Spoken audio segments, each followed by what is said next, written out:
Hello and welcome back to the LTN Pulse podcast.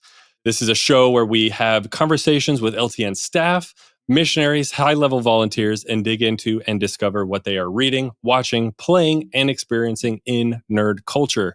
LTN Pulse is a part of the Love Thy Nerd podcast network. I am your host, Luke. I definitely didn't have any struggles at the beginning of this podcast and or technical difficulties, and I am joined. I am Michael. I am a podcast producer. I stream on Twitch, and I think that the best duo on a TV show is Gumball and Darwin Watterson from The Amazing World of Gumball. And that's my gauntlet thrown to Luke his last episode. That's Michael's spicy take. Yes. Yep. Ouch. Hit it in the comments, Spotify and YouTube. Who you think the best TV duo is? I'm coming that hurts my soul a little bit, but it's okay. I will allow it. I did not mention I am the LTN missions director of missions at Love Thy Nerd, recruiting, training, and leading real live in-person mission trips to conventions around the U.S. So if you're interested in that, hit us up. But me and my friend Michael are joined by none other than Sam and Drew Villeneuve. That rhymes. You guys tell us about yourself. Happy to have you guys on. Thank you so much for taking time out of your night. Sam, let's start with you. What is your involvement with LTN? How did you come about? Yeah. So I am the director of org health for Love Thy Nerd. So what does that mean? That is admin. That's a little bit of HR. That's a little bit of event planning. Kind of a little bit of everything. I came across LTN a couple years ago through Drew, actually, which I think he found them on Twitch, and he was like, "Hey, let's go on this mission trip that's pretty local to our house." And I was like, and now here we are. So you're like the glue, basically, that holds LTN together, is what I'm hearing. Sometimes. Absolutely. I can attest to that. Yes. And she's the sane one that keeps all of us level-headed for sure. How about you, Drew? As far as getting plugged in, yeah, kind of like Sam said, I came across actually Luke streaming on Twitch at my previous manufacturing day job and realized that it was an organization, not just some guy in his basement. And kind of knew that missionally that's what I wanted to do too, or something along those lines, and joined a Discord, hung around, and here we are a couple years later. I no longer have a day job, and I'm doing mission work and nerd culture full time. Hey, me too. No day jobs. Just 24/7 jobs, right? Oh man, you're not kidding. What time is it right now? It feels like midnight. You're not kidding. I remember that was Strong Tower Con, was the local con mission trip you were talking about, right? That was where we met in person. It's always fun meeting people that you saw on the internet. Where is Strong Tower Con? It is in Brookfield, Waukesha, Wisconsin. Milwaukee area. So, nice. Some would say in the middle of nowhere because people believe Wisconsin is in the middle of nowhere. But I promise you, Wisconsin is a state, and the convention is in a somewhat larger city within the state.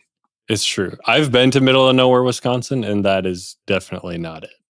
Right. Well, I mean, hey, I only know Waukesha because that is where Lester Paulson, I want to say, is his last name. Les Paul of Gibson Les Paul Guitars is from Waukesha. He's the Wizard of Waukesha. So that's my only fact that I have or know about Waukesha. Well, that's a fact I didn't know. There, so that's all I've ever heard about. Oh, it's like, sorry if I've triggered something from your childhood. Like, oh, not again. I've heard this already. Right. Drew, what else do you do? What is your involvement with LTN besides mission trips? Primarily running local game events. Right now, We have about 3 events that we run monthly at different locations. One's at a church, one's at a coffee shop, one's at our local game shop. Just basically providing a space for gamers and community building from there. Yeah. So that's the primary other thing. And then kid wrangling. Kid wrangling, of course. Between kid wrangling, local events, and conventions, that's most of my time. If you are listening to this and or watching it on the YouTubes and either Sam or Drew disappears, it's due to some kid wrangling, most likely. But we do it live. We do know takes. We just plow right through, unless it's at the very, very beginning. When Luke doesn't speaking of games, let's plowing on through. Is there anything that both of y'all may be playing together, separately, that you're playing or really enjoying right now? Some cons have come around, maybe some new stuff has come out. Is there anything that you're particularly stoked about in nerd culture? You go first. Oh, okay. Who do you want to go first? Ladies first. That sounds good. Ladies first, thank you. I'll probably be more long-winded. Yeah, so we tend to play almost anything together. So a lot of tabletop stuff. I think lately we've been playing a lot of Everdell.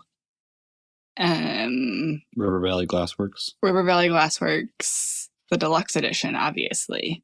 Naturally. Yeah. With the glass pieces. Yeah, of course. Of course. I will never go back to like base game pieces, probably ever again. It's it's so tough because it's always that additional cost, but you're like, I could be playing with like glass pieces or metal coins Cardboard. or whatever. But yeah. See, now I don't have any premium game, like board games like that, and now I'm scared to get into it because I feel like I'll never go back. My ignorance is my bliss right now. We'll get you there. Yes. As you come on mission, come to the dark side. Just you gotta set your number, and if you go above that number, then you gotta get rid of games. You just gotta stick to your number. I don't know who you are. But we've also been playing a lot of Drew's favorite game, and I will let him tell you all about it. I know. Luke might have a small idea. I've been playing a bit of Star Wars Unlimited, the What? TCG. Yeah. Surprise! That's been fun. Surprise. We did a little bit of last convention with some of the LTN folk. Mm-hmm. I played Castlescape recently. That was a lot of fun. It's like kind of a deck builder with some area control. There's probably a bunch of other tabletop stuff that we play, but nothing that sticks out. So you mentioned, so Star Wars Unlimited. Myself, I got into this exactly like 2 weeks ago, exactly-ish 2 weeks ago. And now I have just probably a few hundred cards and 4 decks. I can't count. But yes, we played that at Strong Tower Con. Did a whole draft. That was super awesome. I love doing drafts. I love doing sealed tournaments and different things like that. What else? Let's focus in a little bit on Strong Tower Con. What else did you guys play besides Star Wars Unlimited? And how was it? How was Strong Tower? Sam? I had a blast. It was fun. Yeah. Mm-hmm. Yeah, Strong Tower was good.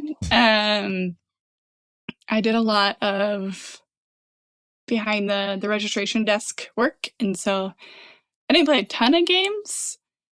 I did get a couple rounds of Skyrise in, which is probably one of my new favorites.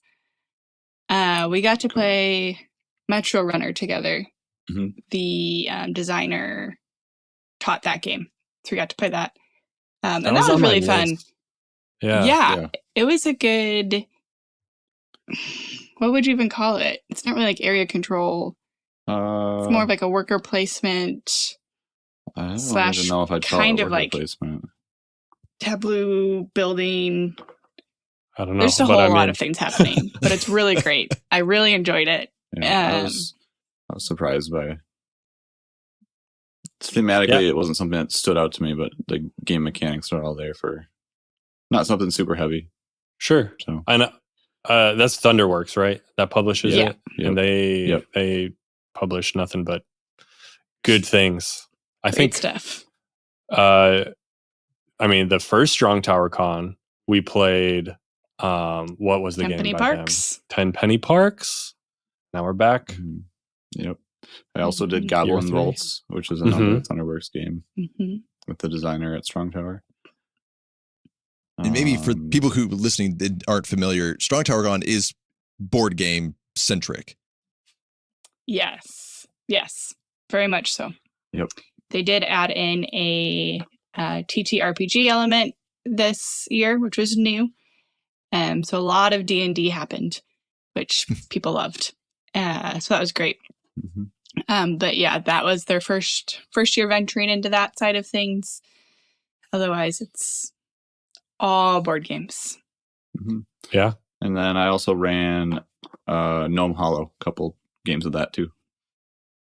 I still have yet to play that, but it's a cool one. It's worker placement, tile placement, set collection a little bit. Around the pieces look super cool, and they're magnetic. Yes. Yeah, that's a pretty cool feature. They got little... And that's not even board. the deluxe feature. That's like just the base feature. Yeah. Which is crazy to me. Yep. Mm-hmm. And so if you like gnomes and flower gardens and mushrooms, that's your game. There was a lot of mushroom games that came out this year, I feel like. Oh, yeah.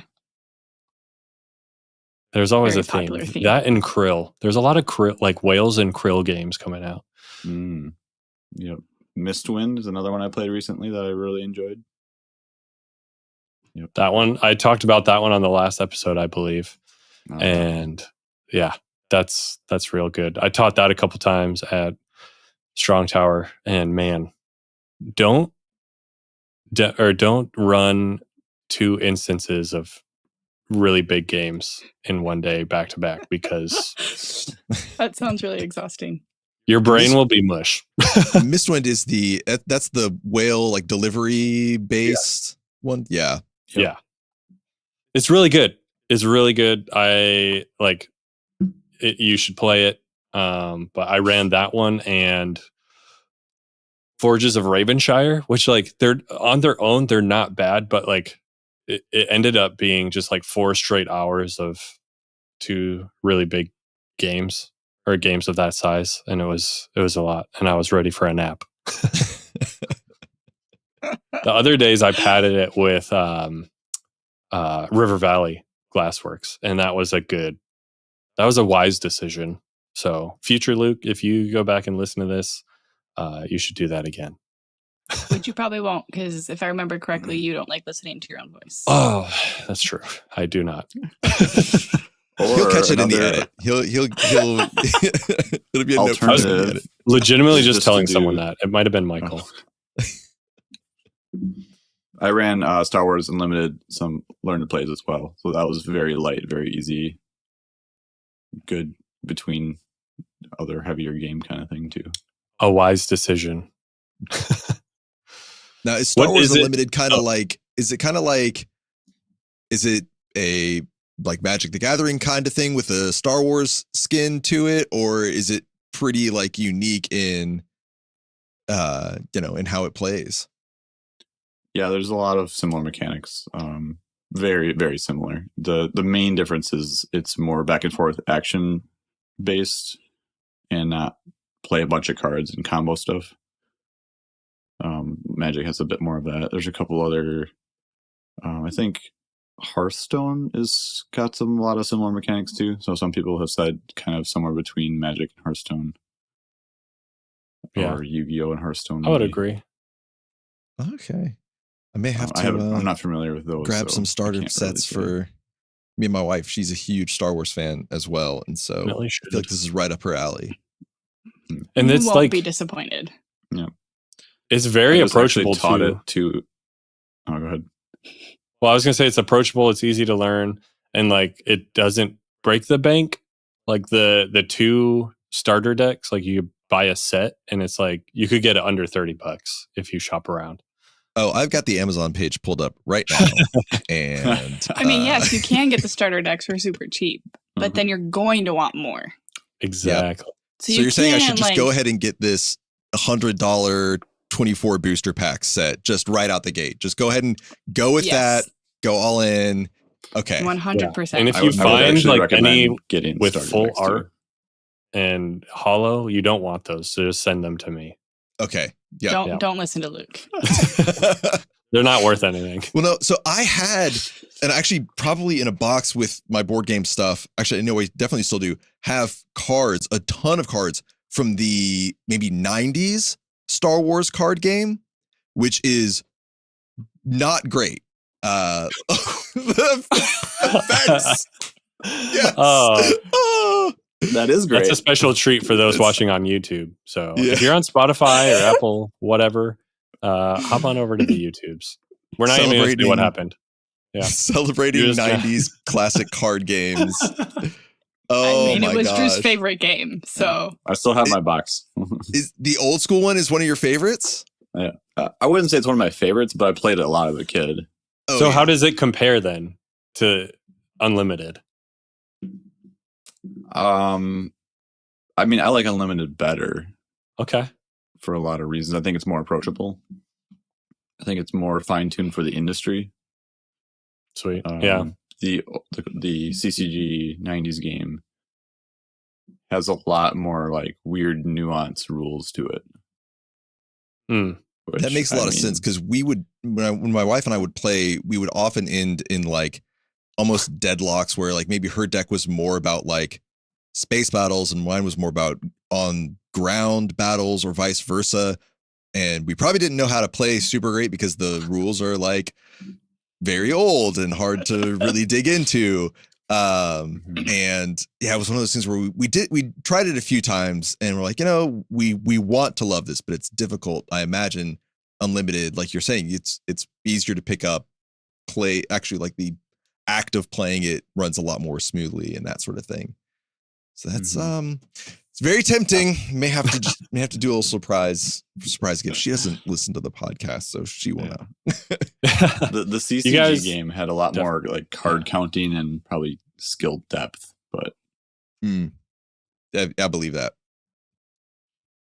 This one, like we did the draft at Strong Tower, and I had not really built anything yet, and that's you just like draft cards. And at one point, you just commit to a color or two and just draft those cards and hope they would like work well in a deck together. And like it seemed pretty seamless. Like as much as you matched up colors, like you had some sort of synergy. So you could just throw a bunch of same colored cards together. You have some sort of synergy and you can play relatively easily, especially with other people kind of doing the same thing. It was very smooth, easy to pick up. There's few keywords right now and rules since it's so new. Magic, you've got, they made this rule back in 1997 and you can't do that. It's like, well, okay. What are the decks that you guys like running right now, and kind of explain what they do? Oh, jeepers. Right now I have a Mandalorian deck, but it's space focused. Like what's the space to ground unit ratio?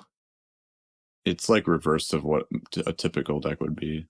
Okay. So maybe like, I don't know, like 20-ish ground and 10-ish space is pretty typical.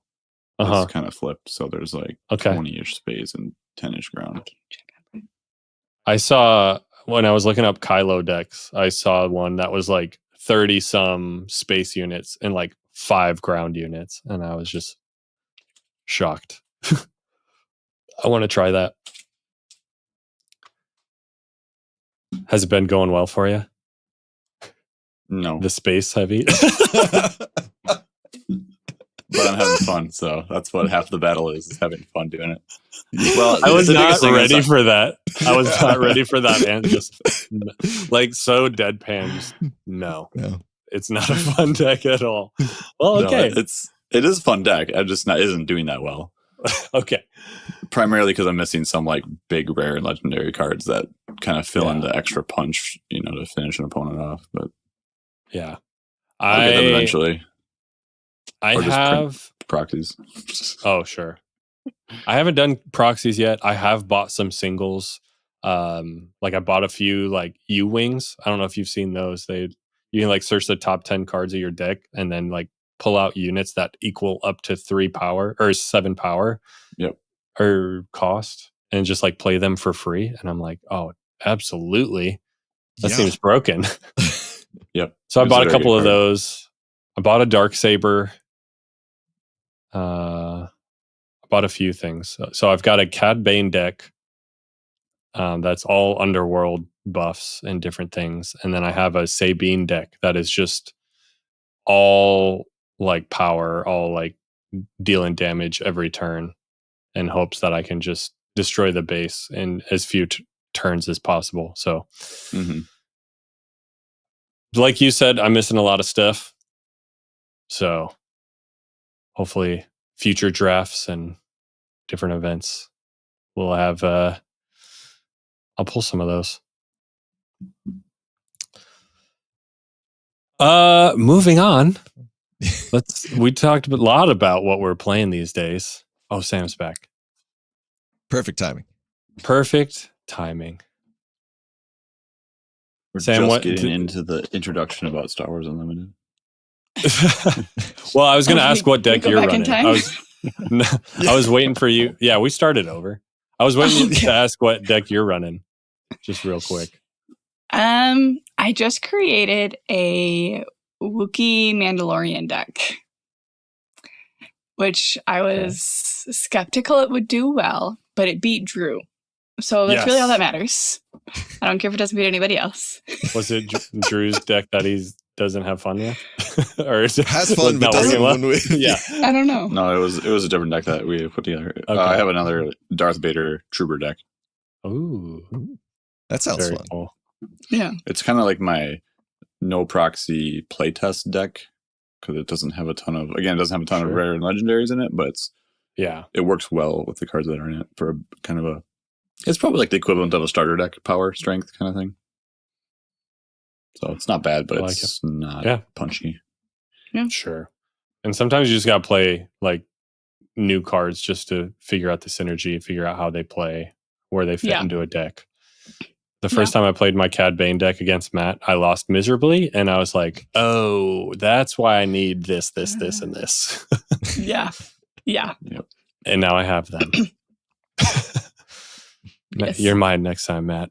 You're going down. What do you guys, other than gaming, like what have you guys been up to? Start with reading. Let's go to reading. So I listen to a lot of audiobooks Accounts. because I don't have time to sit down and actually read a physical book. But I can listen when I'm cleaning or wrangling children. I've been really into rom-coms that probably aren't extremely appropriate for all listening ears. And so wear headphones. We'll leave it at that. Yep. But they are funny, which is primarily why I love them. And then naturally the like cute little romance that comes out of it. But that's been my go-to lately. Are you doing that through like an Audible subscription or Spotify audiobooks? Audible. Nice. Yeah. Yep. I need to crank through some of my audiobooks because I have a ton on the backlog. And then I also have like 15 Audible credits through Amazon. So I just need to go buy like 15 books and then plow through. Do you get Audible credits through Prime? Yeah. What? My world is I think so. Disarray I don't know where I get them from if not. Oh my God. The Lord provides with Prime. Yes. In mysterious ways. Yeah. Yeah. We don't have Prime. I was thankfully gifted it. It was a birthday present, a year of Audible. And I was like, nice. Well, thank you. That's super cool. Yeah. I like non-serious media to just unplug and take a break from real life. Because sometimes you just need some obnoxious, outrageous, out of this world love stories that don't make any sense unless they're in a book. That would never actually happen. Yeah. Yeah. Yes. Mm-hmm. Drew, what about you, man? Drew doesn't read. What's a book? He doesn't do That's that. No, okay. that's I not think- true. I actually do have 2 books that I started about a year ago. And I'm about 2 chapters into both of them. Yes, that's me too, man. Yep. Once in a while, I'll pick them up at a coffee shop and read a couple pages. Yeah. Dude, it's funny, no but shame. it's also real because usually the books that I pick up are ones that are very dense and they're very like niche to how I want to be a better human being and treat other people. And so it's like 2 pages of like this kind of chew on this for the next month of your life and how to apply it kind of thing.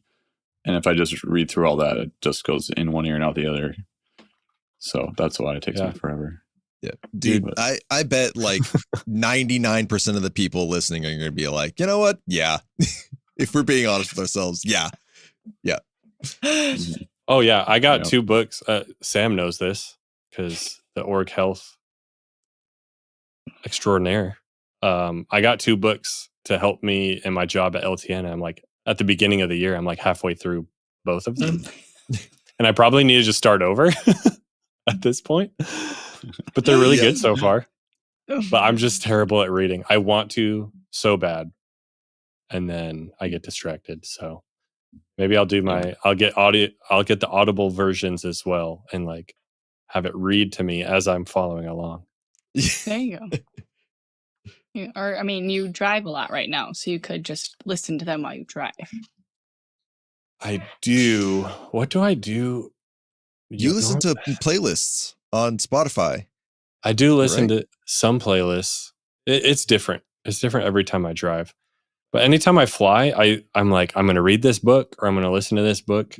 And I end up just watching like a movie I've seen a bajillion times. That's like playing on the airplane. It's like, oh yeah, I definitely need to be doing this. It's not good. Sometimes it's the chill you need on a plane though, instead of like racking your brain. Mm-hmm. Well, that's the other thing too, because Sam was saying she's reading, fun fiction books. I don't read those. Well, I already admitted I don't read, but I don't read like for fun. I want something to add. It's like I want to learn something from this. If I'm going to read, if I'm going to waste my time reading, not really. It's not a waste of time. Kids stay in school. Show. Yeah. Speaking of things that aren't wastes of time, what about TV shows we're binging right now? Anything that y'all are really digging into? Movies, YouTubes. Yeah. We don't have the time for that. Yep. Honestly, that's not really true. I picked up. What did we last watch together? Acolyte. Acolyte. Yep. We watched Acolyte together. Mm-hmm. Thoughts on Acolyte? Did you finish it? Yep. We did. Mm-hmm. I hated the ending. I hated it. I watched an episode. I'll be brutally honest. I watched one episode. It ebbed and flowed for me. I was intrigued in the beginning, and then there was a couple episodes where I was like, what are we watching? And then a couple more episodes that were really good, and the ending just failed me. Yeah. Asia enjoyed it. Asia, I envy Asia's just like outlook on like visual media like that, because she's like, it was a show. It entertained me for 9 episodes or whatever. Right. I enjoyed being entertained, and I'm like, no, I can't do it. Luke is a man of principle above all else. Yes. Sure. Yep. I did watch the first episode of what is it, Rings of Power. Okay. And I was like, oh, I'm going to binge this because I always wanted to watch this, but we didn't have access to Prime for a while. And we do right now. And I got through one episode because I just haven't had time to go back and watch more. Because I think they're coming out or are starting the second season. Yeah, the second season's live. Okay. Yeah. Slowly I'm dripping watching that out, a I lot believe. of football. Here we go. Tis the season, Jinx. Got him. Luke can't talk for the rest of the episode.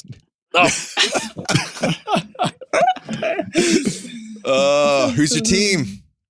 The Packers. I mean, we live in Wisconsin. Obviously. Born and raised. Well, I mean, so, some people are very hardcore about NFL. I'm in the Southeast, so college football is that's also almost equal to religion. So you gotta ask. You gotta ask. You gotta ask. I mean, I appreciate it. Yeah.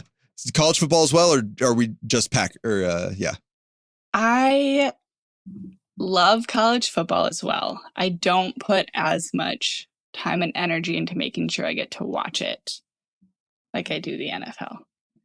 Gotcha. Also high school football. Like this last weekend, it was football Friday night at the high school. We're going to watch college football Saturday. We're going to watch NFL Sunday. And I like the whole weekend progression through the weekend. You high school, then college, then NFL. Absolutely. Nature is much for beautiful. me sometimes. I was about to say, Drew, I think you're loving it over there. Oh, no. I tolerate it. His brother at our wedding was like, I'm glad somebody could finally get my brother to sit down and watch a Packer game. You're welcome. I played some sports growing up. I just never really interested in watching them on TV. If I'm going to watch something on TV, it's going to be a movie or a video game. That's fair. That's fair. Mm-hmm. So I grew up in Atlanta. So I mean, outside of the Braves, which is ups and downs, like I went to Georgia Tech and we have the Falcons. You can't really count on them. And so it's hard to really get in to either of those when the seasons love them anyway. Go the way they do. I do. I mean, I'll always have a special heart place in my heart for the Yellow Jackets, but I can't let myself down every year like that. I imagine that's how Vikings fans feel and Lions fans feel. Oof. Probably even Bears fans, although I don't know if they ever get their hopes up. So, wow, I shots love it. fired. I love it. We're not biased here at Love That Night. We love all football teams, and unless your name is Luke and don't really know what we're talking about, can throw as much spice around as they want. Like I'm here for it. Let's go. Get at us in the comments if you agree or disagree. Come on. Yeah. We're gonna have the thumbnail is now gonna be y'all with Packers football helmets on. Yeah. Just cheese heads. Just yes. Oh, cheese heads. Yes, perfect. Yes. Yeah. For sure. Excellent. We were at Sean Tower Con and there was a gentleman that had a Wisconsin outline and then a cheese head on it. Awesome. And I texted Matt and I was like, hey, Matt, look behind you right now. And so he looked behind him and he was like, yes, please.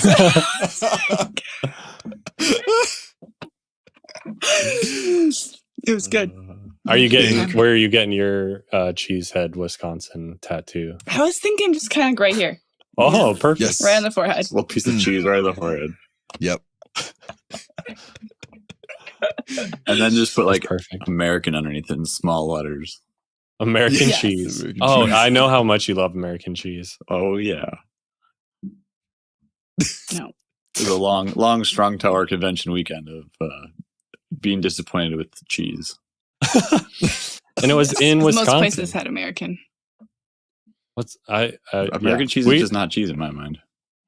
That's fine. And for being in Wisconsin, there was not a lot of variety of cheeses at places, which you are kind of like, why?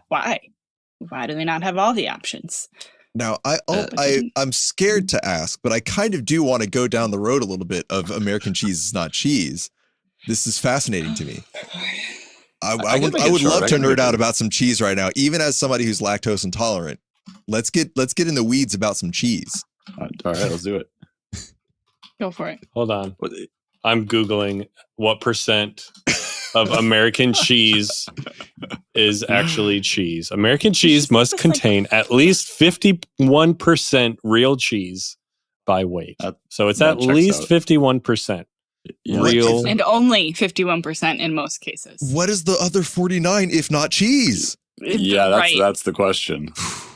I don't know. Uh-huh. It's the hot dog of cheeses. You guys like hot dogs, right? That's a good analogy. I don't like hot dogs. I don't like hot dogs either. And we don't feed our kids hot dogs with any regularity. Accurate. So you got some fancy grilled cheese sandwiches. Oh, but that's not just throwing down some cheddar and pepper jack. Mm-hmm. Throw on some. Does not have the Gouda. same melting profile. Yep. See, I'm It sure a does. Colby Mozzarella. Jack with slice of Kraft, but I could see swapping out the Kraft for maybe a cheddar, something of same color profile, perhaps. I will accept American cheese on a grilled cheese with another cheese. That's acceptable. Oh, interesting. Yeah, it's a bonding agent more than anything else. Right, exactly. All right. It gives you the experience of the texture. Yep. Next time we're all together, we need to have a grilled cheese off and just make a ton of grilled cheeses. Because now all I'm thinking about, did you guys ever watch cheese tasting? Cheese a blind tasting? cheese tasting. That'd be good too. Well, because the problem with grilled cheese is you got to get into the breads then too. Sure. Okay. But I'm also not going to eat American cheese just by the slice. It's got to be on something. So I'm not going to blind taste it. That's gross. That's like eating Spam raw. You got to cook the Spam. You got to do something with the American cheese. Y'all can trust Luke on Spam. He has a Spam as one of his emotes on Twitch. It's true. He knows Spam. A Spam stuffy and a Spam pop figure and actual Spam in my kitchen. It's good. Spam guy. It's good. It's the American cheese of deli meats. Yeah. And American cheese is the hot dog of cheese. There's a whole graph. We'll put it on Twitter later or something. Yeah. Check the comments. YouTube, right? Isn't that the same? It's the same thing as saying a corn dog is just a cheap beef Wellington. Or a beef Wellington is a fancy corn dog. Which way is it? This is blowing my mind right now. The egg. I mean, I don't know. You're going to learn something. This podcast is now educational. We're only going to talk about food from this point on this podcast. I like to consider myself a bit of a Pop-Tart connoisseur. So that's even though my tastes are extremely basic, I will always S-rank the unfrosted strawberry because it's the classic. It's the grandfather. Ooh. But what do you feel like? How do you feel about the s'mores? Oh, I love s'mores. Love the s'mores. We can be friends for sure. 100%. Yeah.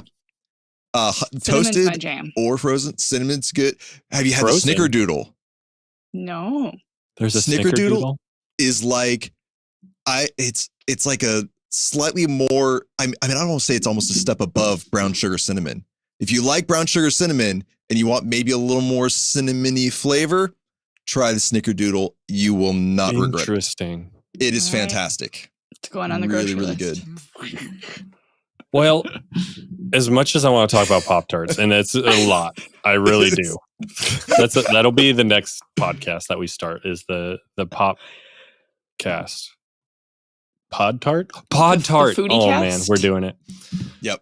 But I want to know what is going on. We talked at the beginning, we talked about your realms in LTN. Like what's coming up? What is next for you guys in your different areas? Drew, I would like to hear from you because you mentioned a little bit of it, but what can we expect? Like, go ahead and go through the whole invite, like invite people out to what's going on. I mean, formally just local game events. We have 3 a month pretty much that we do. One's at a coffee shop, one's at a game shop, and one's at our church. So if you're in Southwest Wisconsin area, that's where we are. When's the next one? Are those posted anywhere, or how do you get the word out about those? I guess I should have asked you this ahead of time. Primarily, I send out actually personal invites. Okay. Yeah. However people want me to contact them, it's Discord, email, text messages, Facebook Messenger. As that list gets bigger and bigger, it's not ideal. I'll have to pivot into something else. But yeah, we use Facebook too quite a bit, like the Facebook groups, we have platform discussion page, and all that kind of stuff. But I have done some physical flyer printing and posting them up like on campus, and I have a network of friends that make that not optimal, but decent for marketing, and people get the word around eventually. So it's a slow growth for sure. Sure. Mm-hmm. Yeah. Well, listeners, if you're in Southwest Wisconsin, find us on the socials or on our Discord. Find Drew, Wandering Knight, and ask for your personalized invitation to game night. Yeah. Handcrafted With love. Handcrafted. Sam, what's coming up in your area? A lot, actually. We have Nerd Culture Ministry Summit happening in November out in Colorado. Colorado Springs, it's a really great time and it's going to be in a castle, actually, which I think is really important to say because the castle is just beautiful. And how many times can you say that you have been to a conference in a castle? And you can stay at the castle, right? Yes. Yep. So you can stay on the castle grounds. We are, if you reserved a room, very already. low on rooms, like 2 left, I think. So listeners, jump on it quick. Get them. But about building, the conference is essentially all about building bridges between churches and nerd culture. And how do we help people understand nerd culture and the value in it?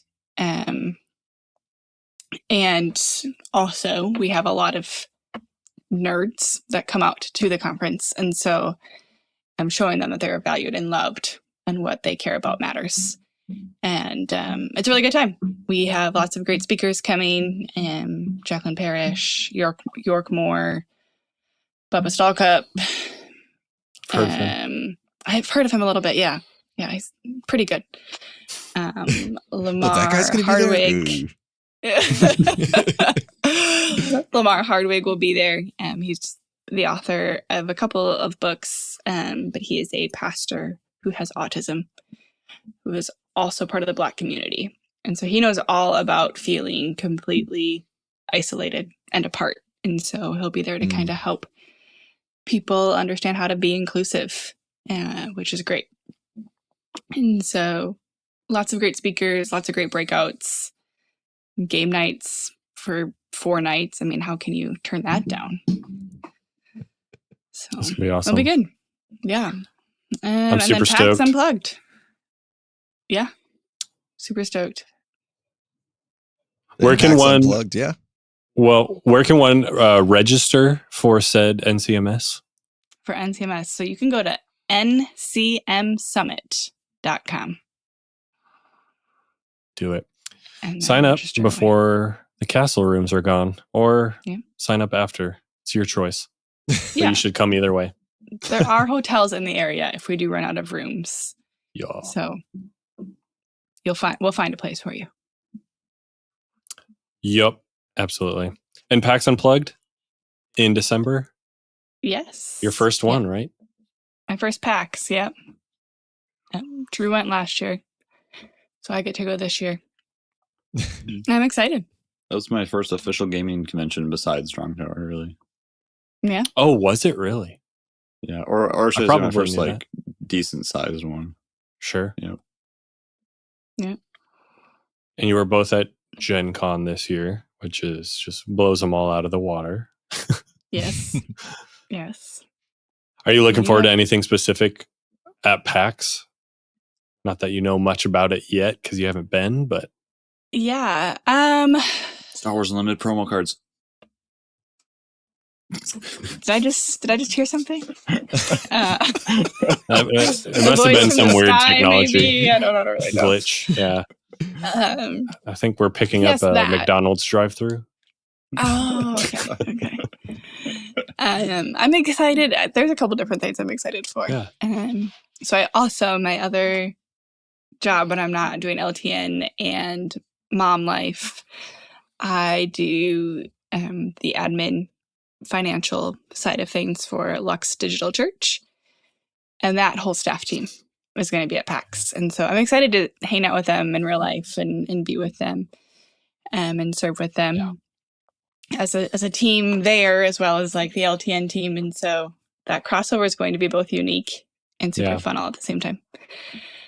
And I'm excited to see my friends in the industry, people from All Play, people from the app, Roxley, just kind of all of them. Elf Creek Games. I've just made so many friends through the last couple of years, and I'm just excited to have them all in one space rather than spread out across the United States. That's the beauty about cons, and what we talk about when we go do these mission trips is it's not a short-term mission trip per se. It's a long-term relationship build. And so all of those names you named, all of those publishers, we see them show after show after show, and we have interactions online, and it's just a constant investment. And the con family is real. You keep running into your family, and it's like a family reunion every time. So for sure, always a good feeling. And if you're interested in coming on a mission trip or specifically PAX Unplugged, lovethynerd.com/outreach. There's a big old button that says PAX Unplugged. We still have some spaces left. If you're listening to this at the time of recording, we do. When you listen to this, we might still have some spaces available. So go sign up, schedule a meeting with me. Would love to talk to you, get you involved, or take a look at some of our other stuff. We've got Tantrum Con coming up next year, end of January, which I'm trying to convince Michael over here. Come to that one. We'll see. I should be able to go. It's in my backyard. So. Don't mean to put you on the spot, but I think I heard the voice again, and it said yes, he's going. Oh, okay. Yeah, there it is. No, I don't think there's any way that I will miss it this year. I was very close to going last year, and this year it is an absolute must. Absolutely. Yes. So LTN Pulse Live, maybe recording. I don't know. We're hoping for it. We can make it happen. We have the technology. We have the technology.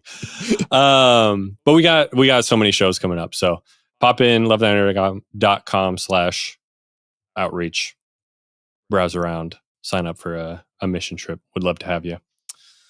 Anything else you need to add to what's coming up? What's happening? Same old. Yeah, I have a smaller convention. It's about the size of Strong Tower. That's in end of January. Middle of January, I guess. Midwinter Gaming Convention. I knew it. And that's literally like right down the road from where Strong Tower. Yep. Yeah. Waukesha, Milwaukee area. So yeah, I'll be volunteering there. Fun fact about that convention. Last year, the snowstorm was so bad that it knocked the power out.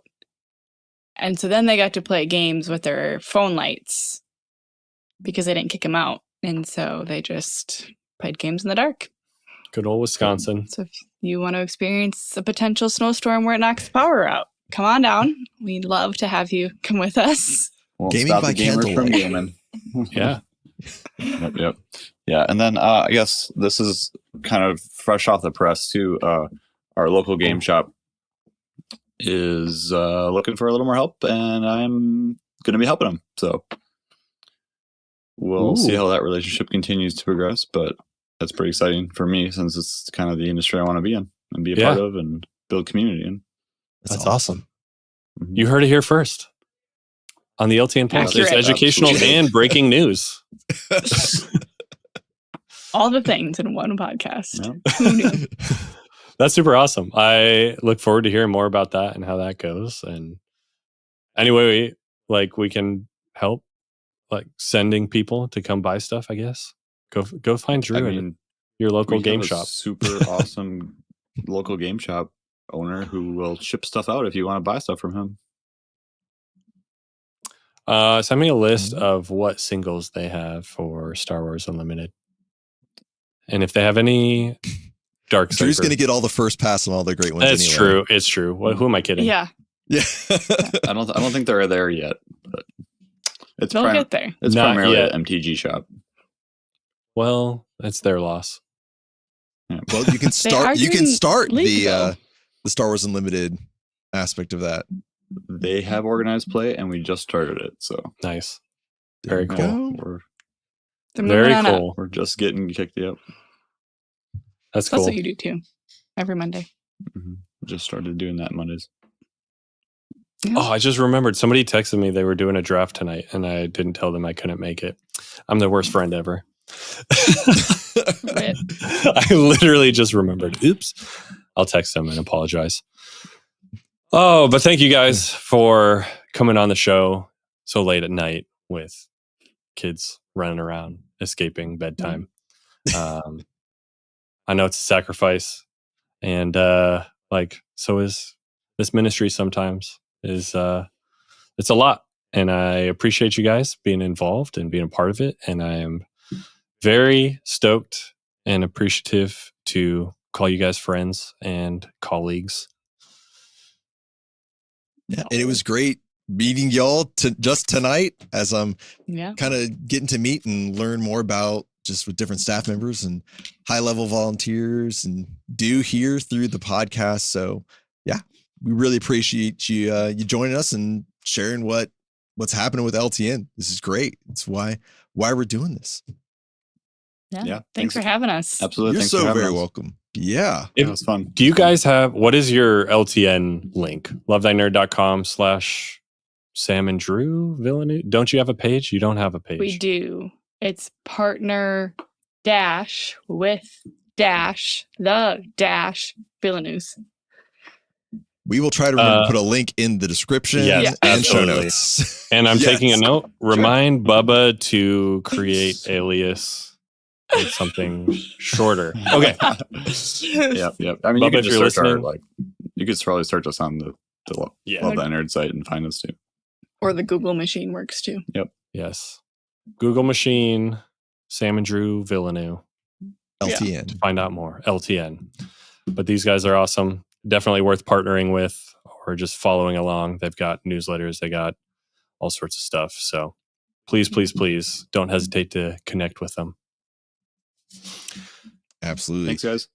Yeah, listeners, thank you for watching. Thank you for listening. Thank you for being here, joining us on another episode of the LTN Pulse podcast, where we're finding out what people are reading, watching, doing, experiencing in nerd culture. You can join in on the fun with what you're doing in nerd culture, what you're playing, what you're experiencing over on Love Thy Nerd's Discord server. You can get linked to that through lovethynerd.com/Discord or their Facebook community. That's lovethynerd.com/Facebook. And, if you like what you heard or what you saw here, whether you're watching on YouTube, listening on Apple or Spotify, we'd appreciate the sub or maybe a comment, maybe a like, it'd be really great. Helps to get the podcast out there to more members of the community. Spreads the visibility just a little bit. And so, yeah, if you're listening, you can watch us. You can see our beautiful faces. Or if you'd rather not see us and would rather listen on the way to work, you know where to find us. We're wherever you find podcasts. And last but not least, if you're interested in partnering with Love Thy Nerd, helping out in any way you can visit lovethynerd.com/partner. And that will help get you plugged in. And on behalf of LTN Pulse, I'm Michael. I'm Luke.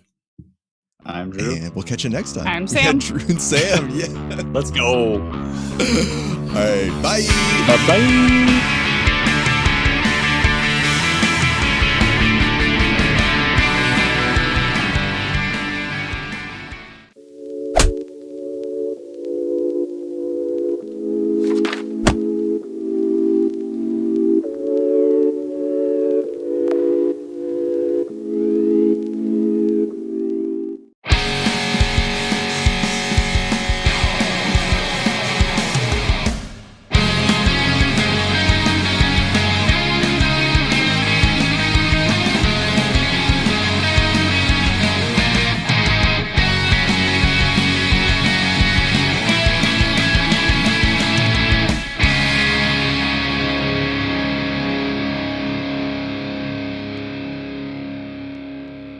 Hello and welcome back to the Love Thy Nerd Pulse podcast. It's a podcast where we have conversations with Love Thy Nerd staff, missionaries, high-level volunteers, and we dig in to discover what they're reading, watching, playing, and experiencing in nerd culture. LTN Pulse is a part of the Love Thy Nerd podcast network. I'm your host, Michael, and I am a podcast producer, Twitch streamer, average guitar player, and garage driveway mechanic, I guess. Something like that.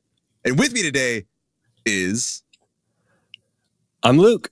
I am a staff member at Love Thy Nerd. I am the director of missions. I also stream. I like board games. I like video games. And I don't work on my own car. I could have sworn you did some stuff to your truck. I put a soft topper on it. That's about it. And I replace a battery. So I guess I do, but I do all those fancy, I make the dealership change my oil and do all that stuff. You drive a Toyota. That doesn't need any maintenance. No, any mechanical work on it at all. Yeah, it's great.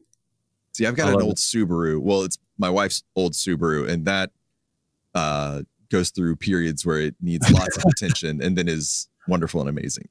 I had a friend in college who had an old a Subaru Outback, and that drank coolant. It just chugged it. So that's what it is. Old Outback, and it does the same. But buy a Toyota. Not a sponsor yet. Hey, I don't even own a Toyota. I'll tell y'all to buy a Toyota or a Honda. And those two Japanese, you can't go wrong. I love it. All right. But hey, we're going to talk about Luke. We're going to talk about Luke today. Yeah. Last episode, y'all got a little bit of an introduction to me, who I am, what I'm into, what I'm doing nerd-wise these days.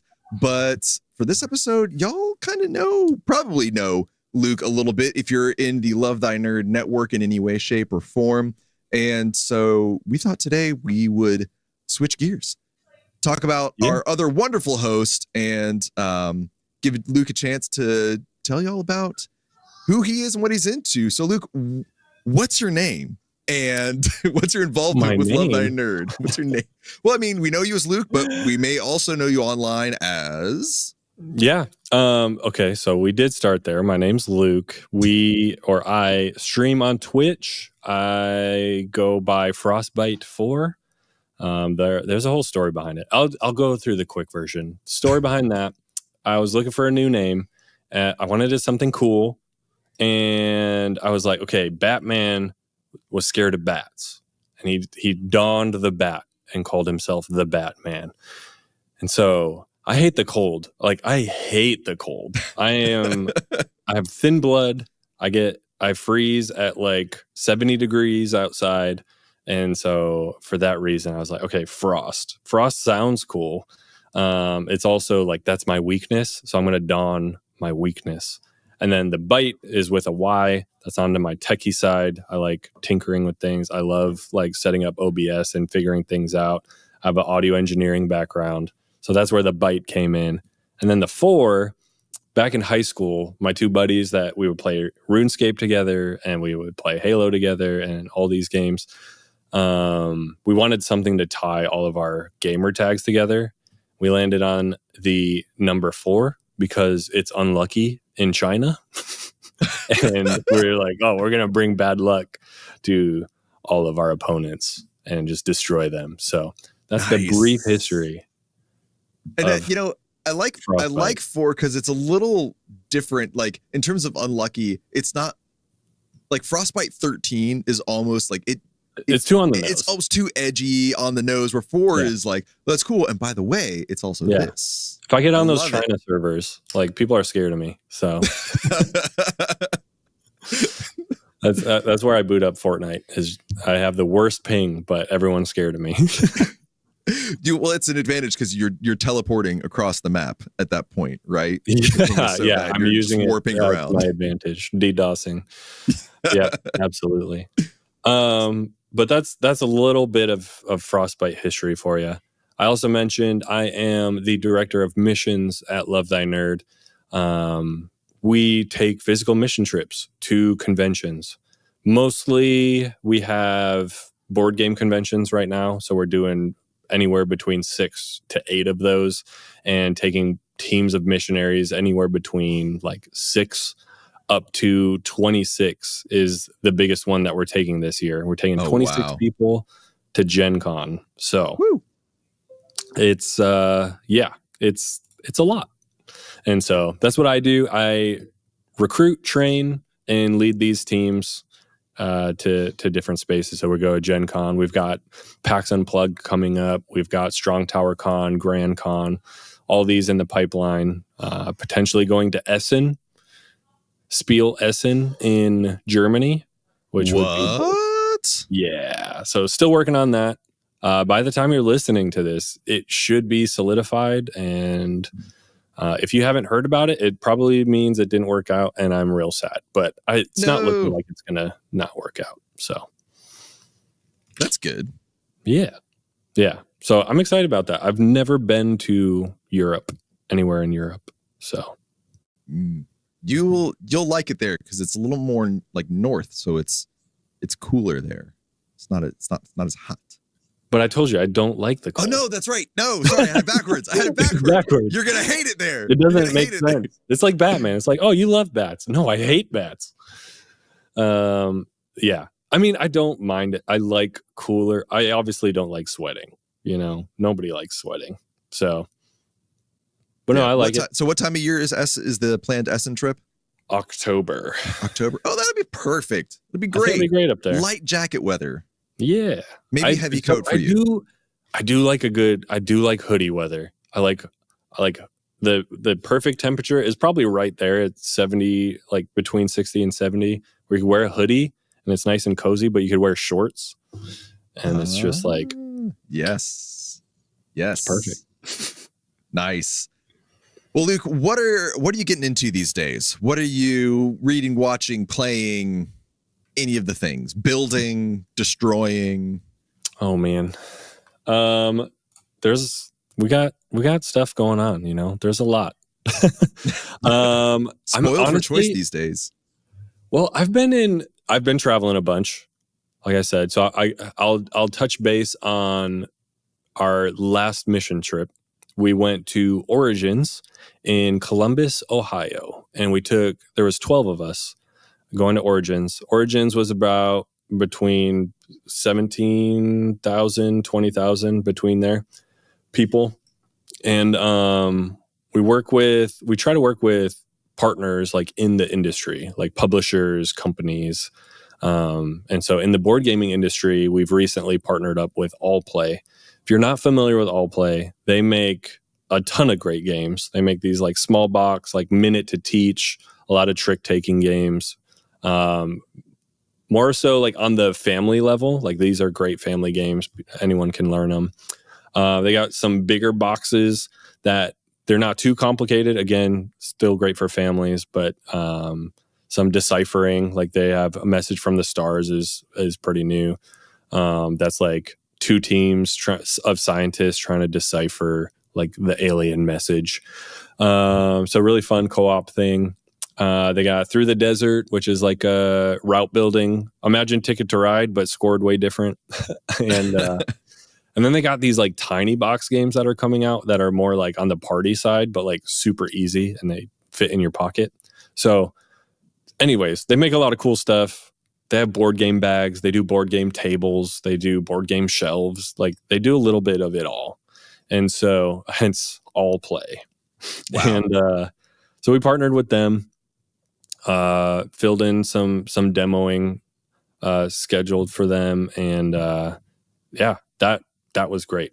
And then in our free time, we can go around, we can play games, we get to meet people, hear their stories, learn about them, like what makes them tick, where they're from, and like I just really build those relationships and get to know people, all while we're playing games and just having fun. And at the end of the day, we're like, hey, we're just here to, love on you and like start, like just hang out. And like ultimately we want to tell you that Jesus loves you, because like we believe this is how Jesus would love people.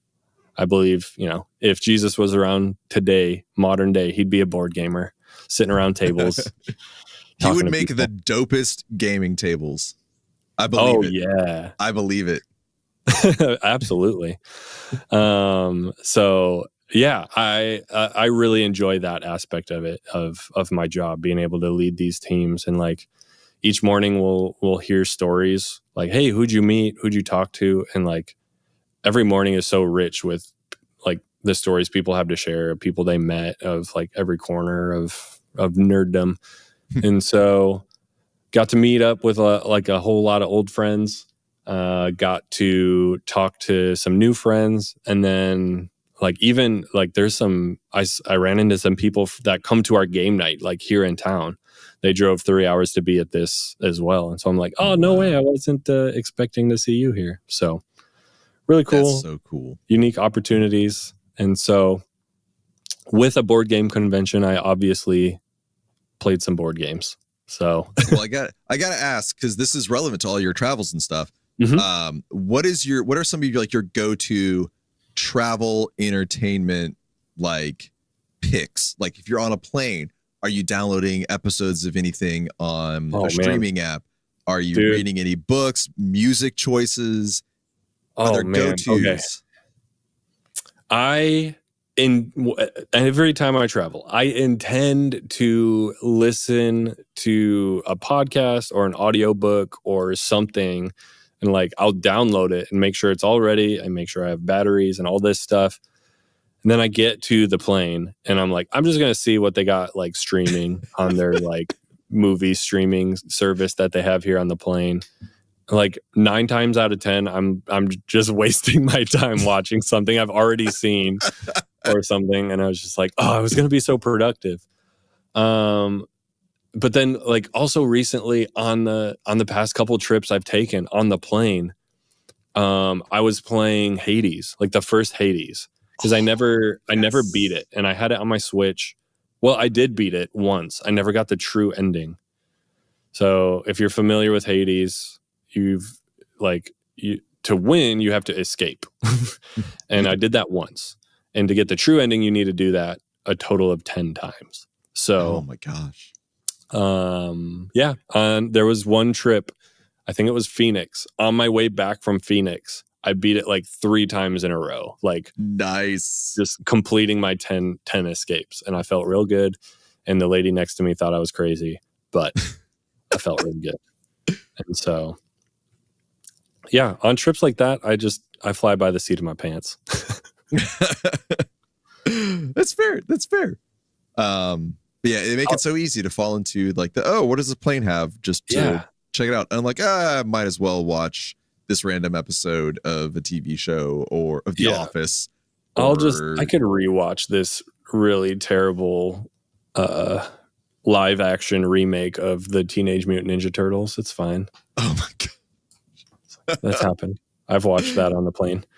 But then like if I'm walking, then like when I'm getting off the plane or walking through the airport, I have music. I'm listening to music. That's the travel side of me. I'm like, I just have a soundtrack to my travels, but only when I'm walking to my gate. Nice. What is your usual soundtrack? Is it same kind of playlist every time, or do you just kind of mix it up? The last trip, a buddy of mine, I told him I wanted to like learn more about rap, and so he created a playlist called "For Luke to Learn Rap." And honestly, I've put some mileage on that playlist. So, okay, if it's on Spotify, I'm looking it up to go for it, for everyone for the world to learn rap. Listen at your own risk, I guess. Fair. It's yes. Rap, so yes. Maybe don't go listen. No, I'm just kidding. Okay. It's good. It's a good playlist. I appreciate my friend putting that together and helping me learn things. So, but I mean, I like the pop punk. I like the old like Blink 182 days. Like I have my high school playlist that I constantly go back to. And then Kate of the former Free Play podcast, she makes some of the best playlists. So she went through and made a playlist for all of the clones from the Bad Batch, like based off of what she thought they would listen to. And like Tech and Wrecker are my favorite playlists of hers that she made. I've been listening to those on repeat. So go look up Kate on Spotify. Follow all her playlists because they're bangers. It's Kate Katawaki. Yes, Kate of KSM. of KSM fame. This is actually that's a whole other episode. Oh my we need God. we need to get Katie here just for that. Yes, absolutely. Like, we'll get into other stuff she's into, but this is a dedicated episode. But yeah, so that's, I mean, I haven't recently been listening to that, but also I have been listening to it. And I probably will be still listening to it whenever this airs. Nice. But back to Origins real quick. Like I played some stuff there, board games. Played, so Mistwind is a game from First Fish Games. It is a pickup and delivery route building game. So it has flying whales, and you pick up like mushrooms and medicine and wood and other things, and you like deliver them to get bonus points, like victory points in the end. But you're also like building a route of like, imagine Ticket to Ride. So you have a secret route that you are like building to get victory points in the end. But I like it because there's not a whole lot of, it's not super cutthroat. Like you're not fighting over a route. Like everyone can share. So that's nice. What you are kind of cutthroat over and fighting over is like the different actions that you can take. So only one person can take one action. So if I go and take an action, like you wouldn't be able to on your future turn. So it's great. I love the aesthetic. I love the gameplay. I played it at Origins. I have it kickstarted because I'm like, this looks like a gorgeous game. I like that kind of mechanic. And it looked a little bit like Studio Ghibli. And so I'm like, Asia would like just having this in the house. So I'm going to buy it. Yes. And then time went on. I'm like, I never even played this game. I don't know if I'm going to like it. And I'm like, maybe some regrets. I don't know. And then at Origins, I'm like, I'm just going to play it and I'll just know if I'm going to like it. And I played it and I'm like, this is one of my favorite games. This is so fun. And so now I'm super stoked again for my Kickstarter. And it's still not here, but it should be here soon. Nice.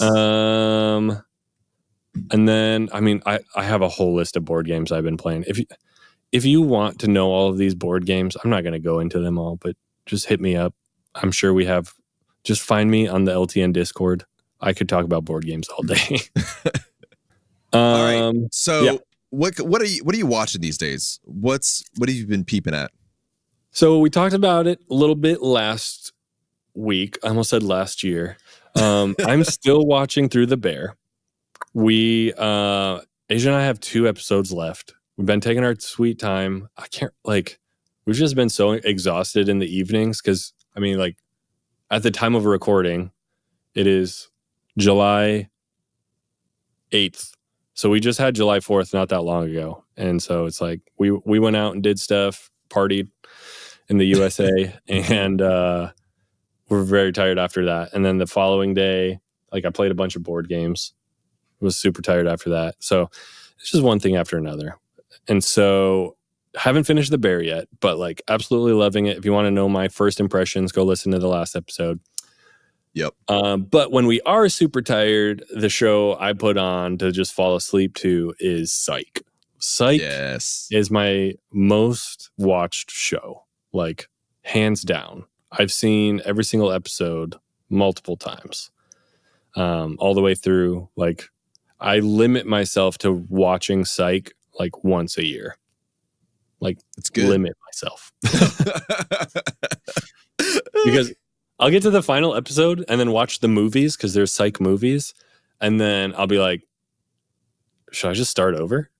But I don't. I'm like, I can't overdo it. I can't burn myself out. But it's just too good, man. It's so good. I'm on we're on season 3 now. Season 3 starts off with a banger. Episode's called Ghosts. If you know that one, you know that one. And then it goes right into the reunion, high school reunion episode. Again, top tier TV for me. Now, are episodes, are they, and they're formatted for TV, are they half-hour formatted or hour-long formatted? So like 20-ish minutes or 40-ish minutes? They're like 40-ish minutes, okay. 45 Gotcha. minutes. Yeah. Gotcha. So it's a good it's a good sit sesh. Yeah. For watching an episode, but they can, there's more stuff that can happen per episode. The pilot episode was like double that. It was like an hour and a half long. Oh my gosh. It's crazy. So like me trying to get someone into it, they're like, dude, I watched the first episode and like that was just way too long. Like it's a good episode, but they're like, what the heck was going on? I can't believe this is like an hour and a half TV show. It's like that was just the pilot. Which was crazy. I don't know how that aired. But yeah, easy to digest. Really good mysteries. Like as they go on, the writing gets better as TV shows do. And there's like some really good like cliffhangers and like suspense and some really, really good twists and turns. So yeah, I was into that show a lot in college. Like the first few seasons, I've definitely seen, but it's been like, I'm aging myself here. It's been like 15 years. So I definitely need to go back. Are they, do you know if they're streamable anywhere or do you own them all? They're on Peacock and on Amazon. Okay. Oh, the Prime Video. Yep. Nice. Good. It's got ads now though. So it's true. It's kind of a bummer, but they're also not that long. Yeah. It's just the state of the world we're in now. Yeah. So Asia and I, like, we'll argue with anyone. Like the hill that both of us will die on is that like Sean and Gus are the best TV duo. Like they're so good together. Okay. Next week I'm going to come back with I'm going to try even think of another TV duo who might be in that caliber, but I'm first not inclined to agree because it is so good. The show is fantastic. It's got a banger of an intro song. Oh yeah, it does. I like it. I like it a lot. So yeah, that'll be our debate episode where we just debate back and forth who's got the better TV duo. And then put your replies in the comments. Let us know. Yes. Find good us duo, on, bad duo, better duo. Twitter. What? Yeah, good duo, bad duo, better duo. Yeah. We'll rank duos. Yes. Good tier list. I love it, dude. But like, I could talk about Psych forever too. Like, it's just too good. We got some friends of ours that are watching through it. One hasn't seen any of it yet, and she's absolutely loving it. And the other one, it's a married couple, husband. He's seen most of it, and so he's like rewatching it again all the way through. So I'm like, when you get to season 3, I want live tweets in Discord, like your thoughts. I need to know. Awesome. And then the other thing notable that I've watched recently, we rewatched Twister just because I'm a big fan and I'm super hyped for Twisters coming out. Again, at the time you're listening to this, it's probably already out, and I've either been, super stoked about it or it was a letdown. So I guess only time will tell. But the only thing I did, not the only thing. So something that always pops in my mind when anybody mentions the original Twister is Van Halen had that song on the soundtrack, like Shine On or something like that. Dude. Human Beings. That's what it is. Human Beings. It rips. So good. The soundtrack, the score, like the sound engineering, like everything audio wise in that movie is incredible. Like the soundtrack is so good. I love it. It's just too good. They don't make them like they used to. And then, but like we were sitting there and I'm like, dude, that's exactly what a tornado would sound like. Like, I don't even know what a tornado sounds like, but that's it. Like they supposed just to sound like a train. A train? Yeah, like because like the rumbling and stuff like that. Not like the the choo choo. Well, I can't even describe it, but they throw in some like the high pitched gusts and like different things, and it sounds unnatural, but like it fits. Like everything they did, it's like it's too good. It's real good. If you got loudspeakers for your TV watching setup, it's a great one. It's so good. The story's fun. It's about a bunch of misfits chasing tornadoes, and so it's great. I like it. Yes. Go watch it if you haven't. Go watch the second one if it's out. Yep. The first one is easily worth the hour and a half or whatever of your time if you can find it. Even at a rental, it's worth it. We watched it with my brother-in-law, and my brother-in-law was like, I don't like old movies. And I was like, first of all, how dare you? It's from the 90s. Rude. Rude. Second of all, I'm not going to force you to watch it. I love this movie. I'm going to watch it. I'm going to invite you to watch it. And he sat down and watched it, and he's like, I actually enjoyed it. So that's a win. Nice. Good for an old movie. Again. I do remember watching it I think I was in elementary school when it came out. It was one of the early PG-13 movies I was allowed to see. That one and Jurassic Park, both awesome movies to just crank up on any kind of speakers you've got plugged into a TV and just let things rumble and shake and beautiful sound design take place. Yep. Any That's games you're doing these days? What are you playing video wise? I think I'm just going to limit this to one. There's one thing, and I have it on good authority. You have some stories about this one too. I think I know what you're talking about. But I've been in a gaming funk a little bit just because I've been traveling a bunch. I mentioned before, I played Hades on the airplane. But once that was done, it was I was just playing whatever people invited me to. So it's you want to play Fortnite? Sure, I'll play Fortnite. Do you want to play Helldivers? Yeah, I'll hop on Helldivers. But recently, a really good friend of mine he and I played Destiny 1 from day one. Both of us got it. We played, we had both of our TVs set up side by side in our apartment. And those rocker gamer chairs, the ones that just sit on the floor and just wobble. Awesome. We had this is in 2014, 15. Yeah. And 14. So yeah. So fresh out of college, that was just consuming all my time. But we would play. And so as of recently, it was just I was getting the Destiny fatigue of spending $100 on it every year. Well, my buddy was like, would you play with me if someone got it for you? And I was like, well, yeah, probably. Yeah. And then next thing I knew, it was in my Steam. And so I was like, okay, I guess I'm playing this again. So re-downloaded Destiny.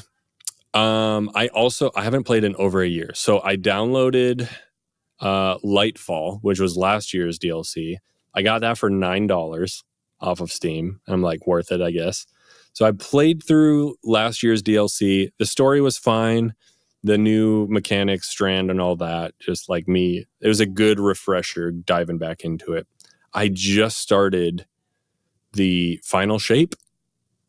Is that what this DLC is called? Final Shape. So just started that. Unlocked Prismatic, and I'm really liking it. The story is pretty cool so far. They brought back some characters. They the gunplay, everything about it. It's gorgeous. The new areas are they look really good. It's Destiny. It's it feels like I've come home. So It's been taking a lot of my time though. So I booted up the old stream on Saturday because I'm I don't know who's going to want to play with me at this moment on Saturday afternoon. Destiny is terrible if you're playing alone, solo. So I'm I'm going to just boot up Destiny. I'm going to boot up the stream. That way I at least have people to talk to. And I've already made new friends through Destiny.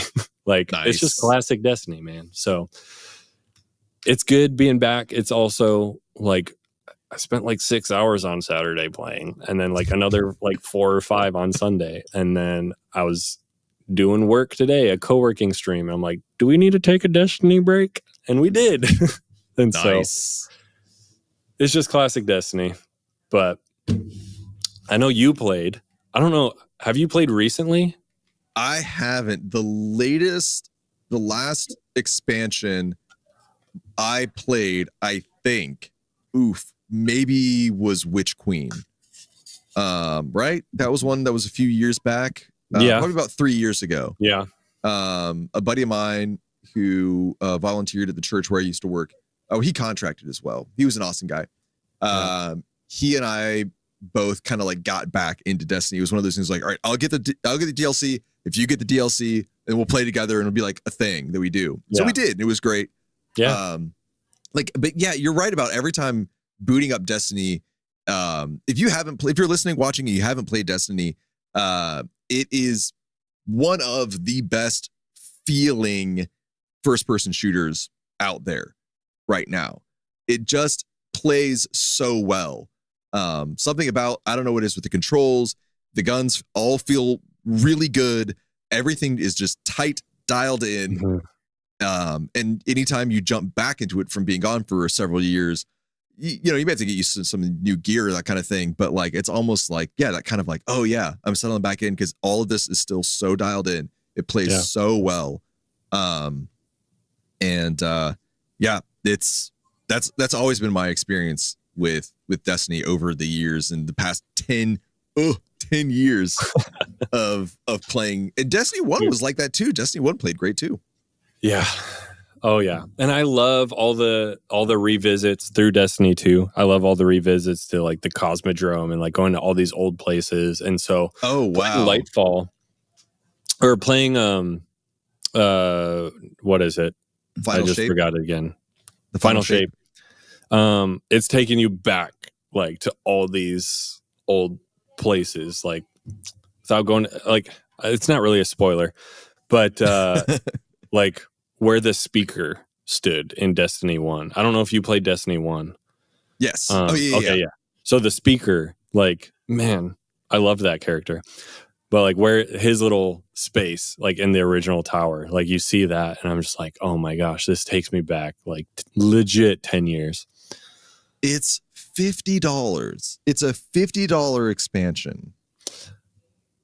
That was the hang up for me, because every year the expansion, like the DLC is $50, but if you wanted to play with people, like that would give you the story. If you wanted to raid with people, if you wanted to do like any of the activities that like where you could grind out and get engrams to power up and all of that, that's locked behind a season pass. So then you have to buy the $10 season pass, but they, through the whole DLC, they do 3 seasons. So that's $30. And then your buddies are playing the new dungeon. And guess what? The dungeon requires a $10 dungeon key. And so it just like adds up. And before you know it, it's $100.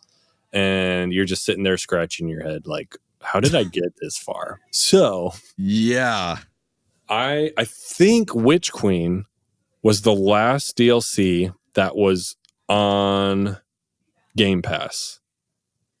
Oh, no. The one before that.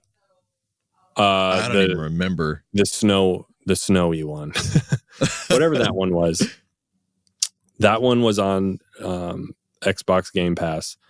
And that was peak Destiny for me, because so many people were playing it.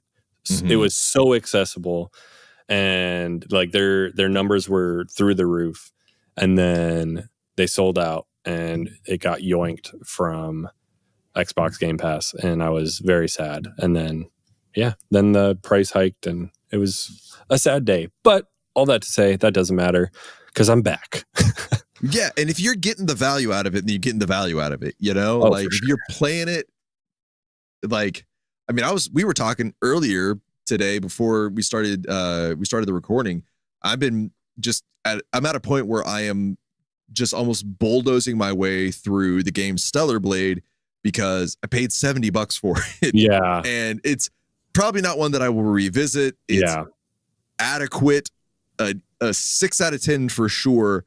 But that was $70.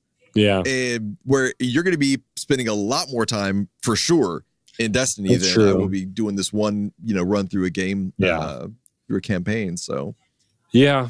And like, I've heard nothing but great things about this DLC for Destiny.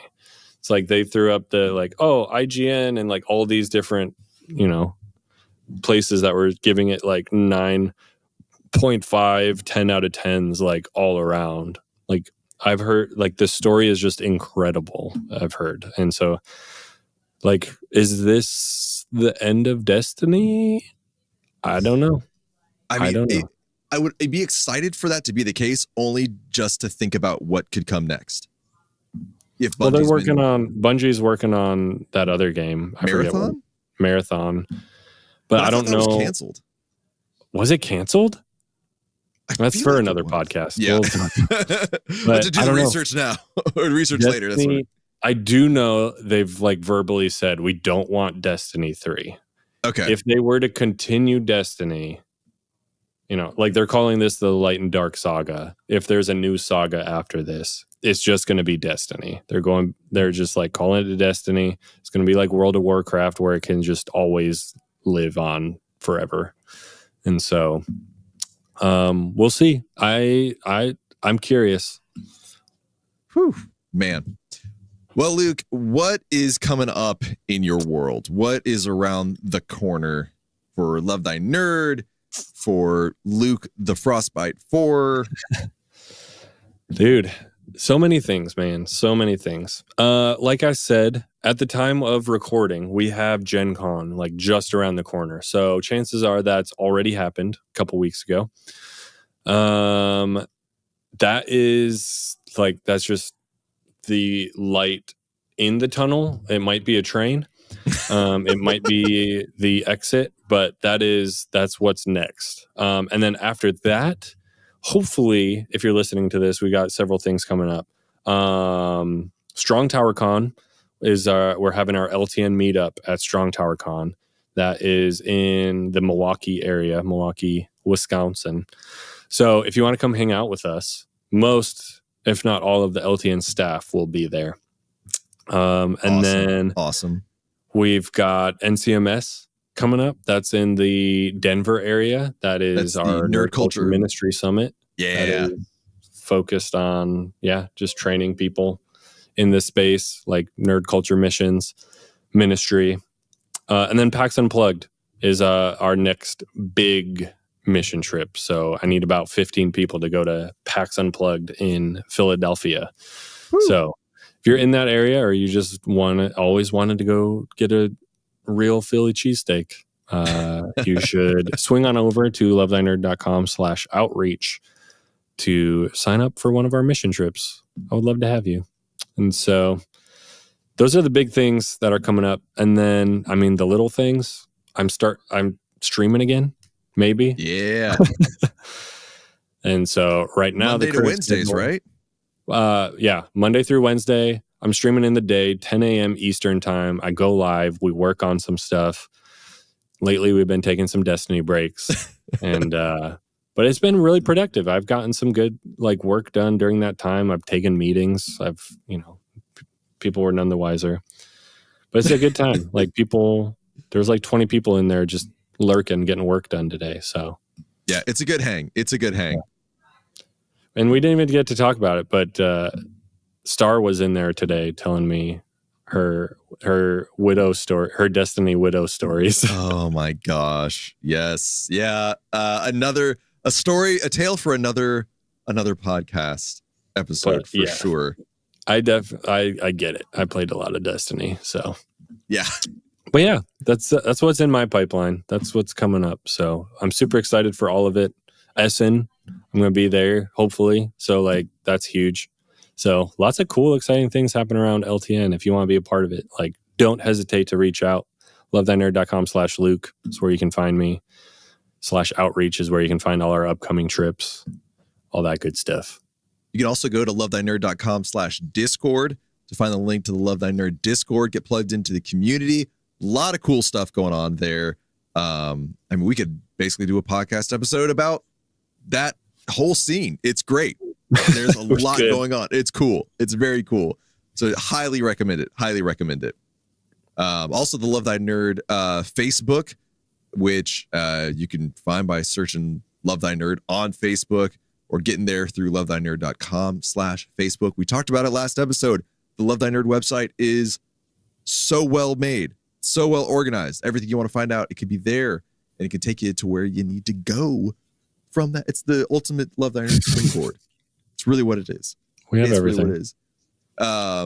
But for finding things, you can find this podcast wherever you're listening to it right now or watching it. We're on Spotify, Apple Podcasts, YouTube, and we should be on the Glue Network. That's the God Loves You network, available on Roku. Yeah, that's pretty sweet. You can watch it on your TV. Crazy. I just want to like have that going on my Airbnb TVs when people come in. It's just like pick a random Love Thy Nerd video. Yes. Yeah, there needs to be like a channel shuffle. I haven't, full disclosure, I haven't gone onto God Loves You network, but maybe there is. Maybe. I bet there is. If not, we should write to him. Yes. We have him on speed dial. Luke, let them know where they can go if they would like to partner with you to help all these awesome upcoming stuff become a reality.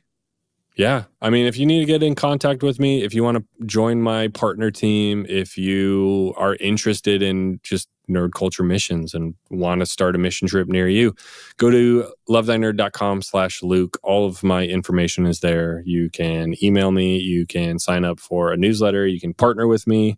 You can even schedule a meeting, whatever you want to do. I will say, if you schedule a meeting with me, put a little note that says why we're meeting. I've definitely gotten people just popping in there. I'm like, all right, what are we doing? It's usually great stuff and we have good conversations, but it's always a surprise. And I'm not a big surprise guy. So the more you want to just chat Destiny with Luke, you can schedule it on his calendar. Destiny, Twister, board games. Any of these things. Oh my gosh. Well, that's going to wrap it up for this episode of the Love Thy Nerd Pulse podcast. It's been a blast. Luke, thanks so much for sharing a bit about yourself. Let us kind of get to know who you are, the history of Frostbite 4. I didn't know that. Yeah. Get to know. There will be a quiz on it later. So yeah, make sure to study up. Link to the quiz in the show notes. But yes, can you imagine? We should do that. We should send out quizzes, like put it on Twitter. Well, I have been your host, Michael, and joining me today, as always, is... I'm Luke. It's a pleasure being here. Yes. Thanks so much for watching and or listening, and we'll catch you next time. Bye! Pew, pew, pew, pew.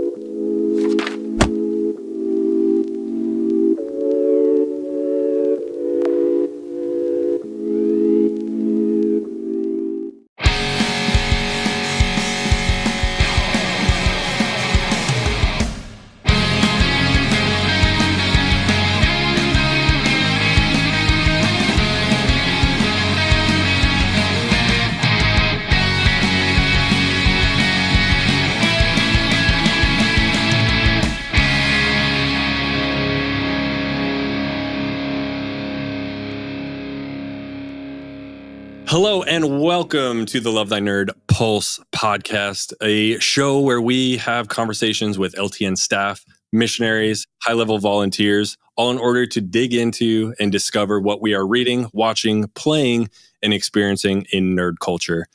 LTN Pulse is part of the Love Thy Nerd podcast network, and I'm your host, one of them, Luke. I am the director of missions here at Love Thy Nerd, a board game and video game enthusiast, and I used to scuba dive.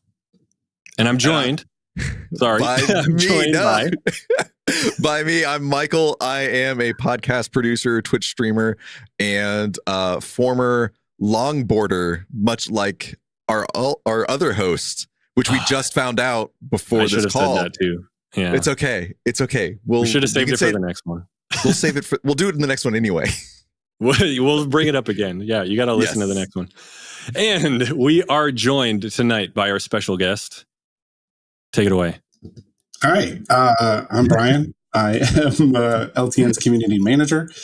I'm also a video game and board game enthusiast with just a touch of tabletop RPGs as well. So yeah. We're when we started talking about having this podcast, and we kind of got the whole just plan in place. We're like, who do we start with? Because people have got enough of Matt and Bubba, but like, who's got their like just finger on the pulse of the community? And so it's like, well, obviously our community manager. Like, where do we even start other than that? I don't know. I mean, there's the other guys. I mean, the mods, really, but I don't know. I mean, they actually do all the hard work. They do all the hard work. I just take all We'll the get them later. We'll get them later. They're fine. Yeah.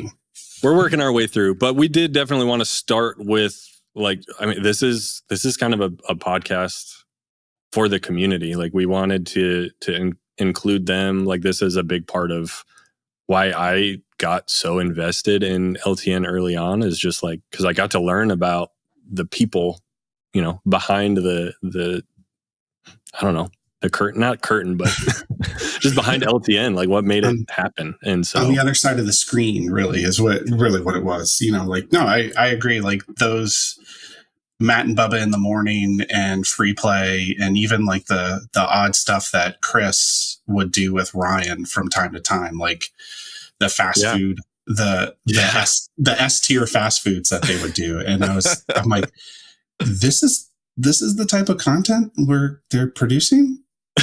Okay. I mean, I can get behind it, but okay. Like, yeah. They were also wrong a lot of the time. So. Where did they put Chick-fil-A? That's all I got to know. I don't remember. We had to have those like VODs somewhere On some hard drive in California somewhere, trapped. I'm sure someone will find a screenshot somewhere, but they did like French fries. It's like all those YouTube videos where the guys go around and they're like, okay. Yeah. It's the little things, just getting to know people in general. Like, I'm not going to look up, what do people think about French fries in LTN? But like now that it's like, oh no, I could get behind that. Or like, you guys are absolutely wrong. It's like, why are you ranking Burger King so high? It's funny though, because that's actually like become like a meme within the community. Shout out to MDB. Like one of his major litmus tests for people that join the community is asking them where they stand on chicken sandwiches. So like, oh yeah, yep.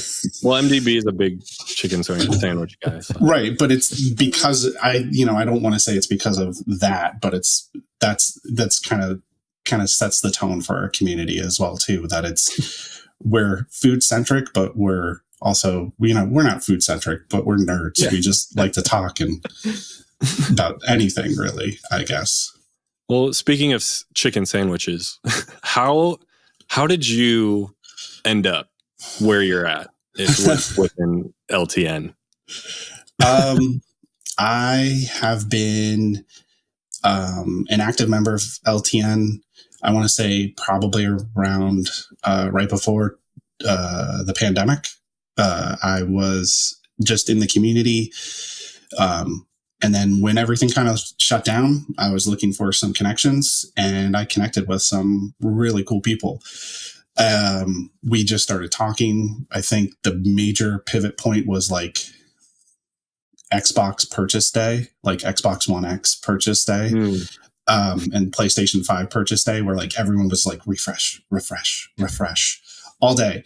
And we just, we were all like sharing links, like I found it here. Hey, I found it here.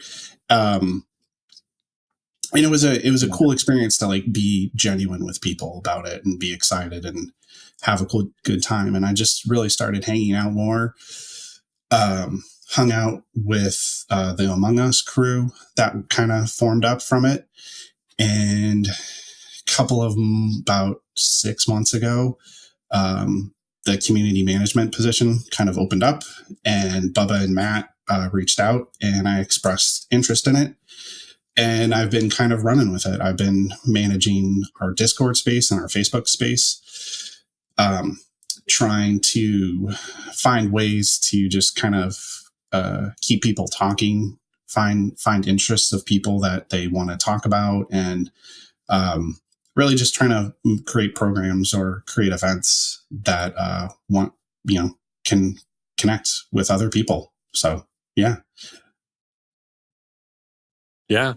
I mean, like we talked, like the simplicity of like, oh, what are the best French fries, or where do you rank that? Like, you had some polls going at some point.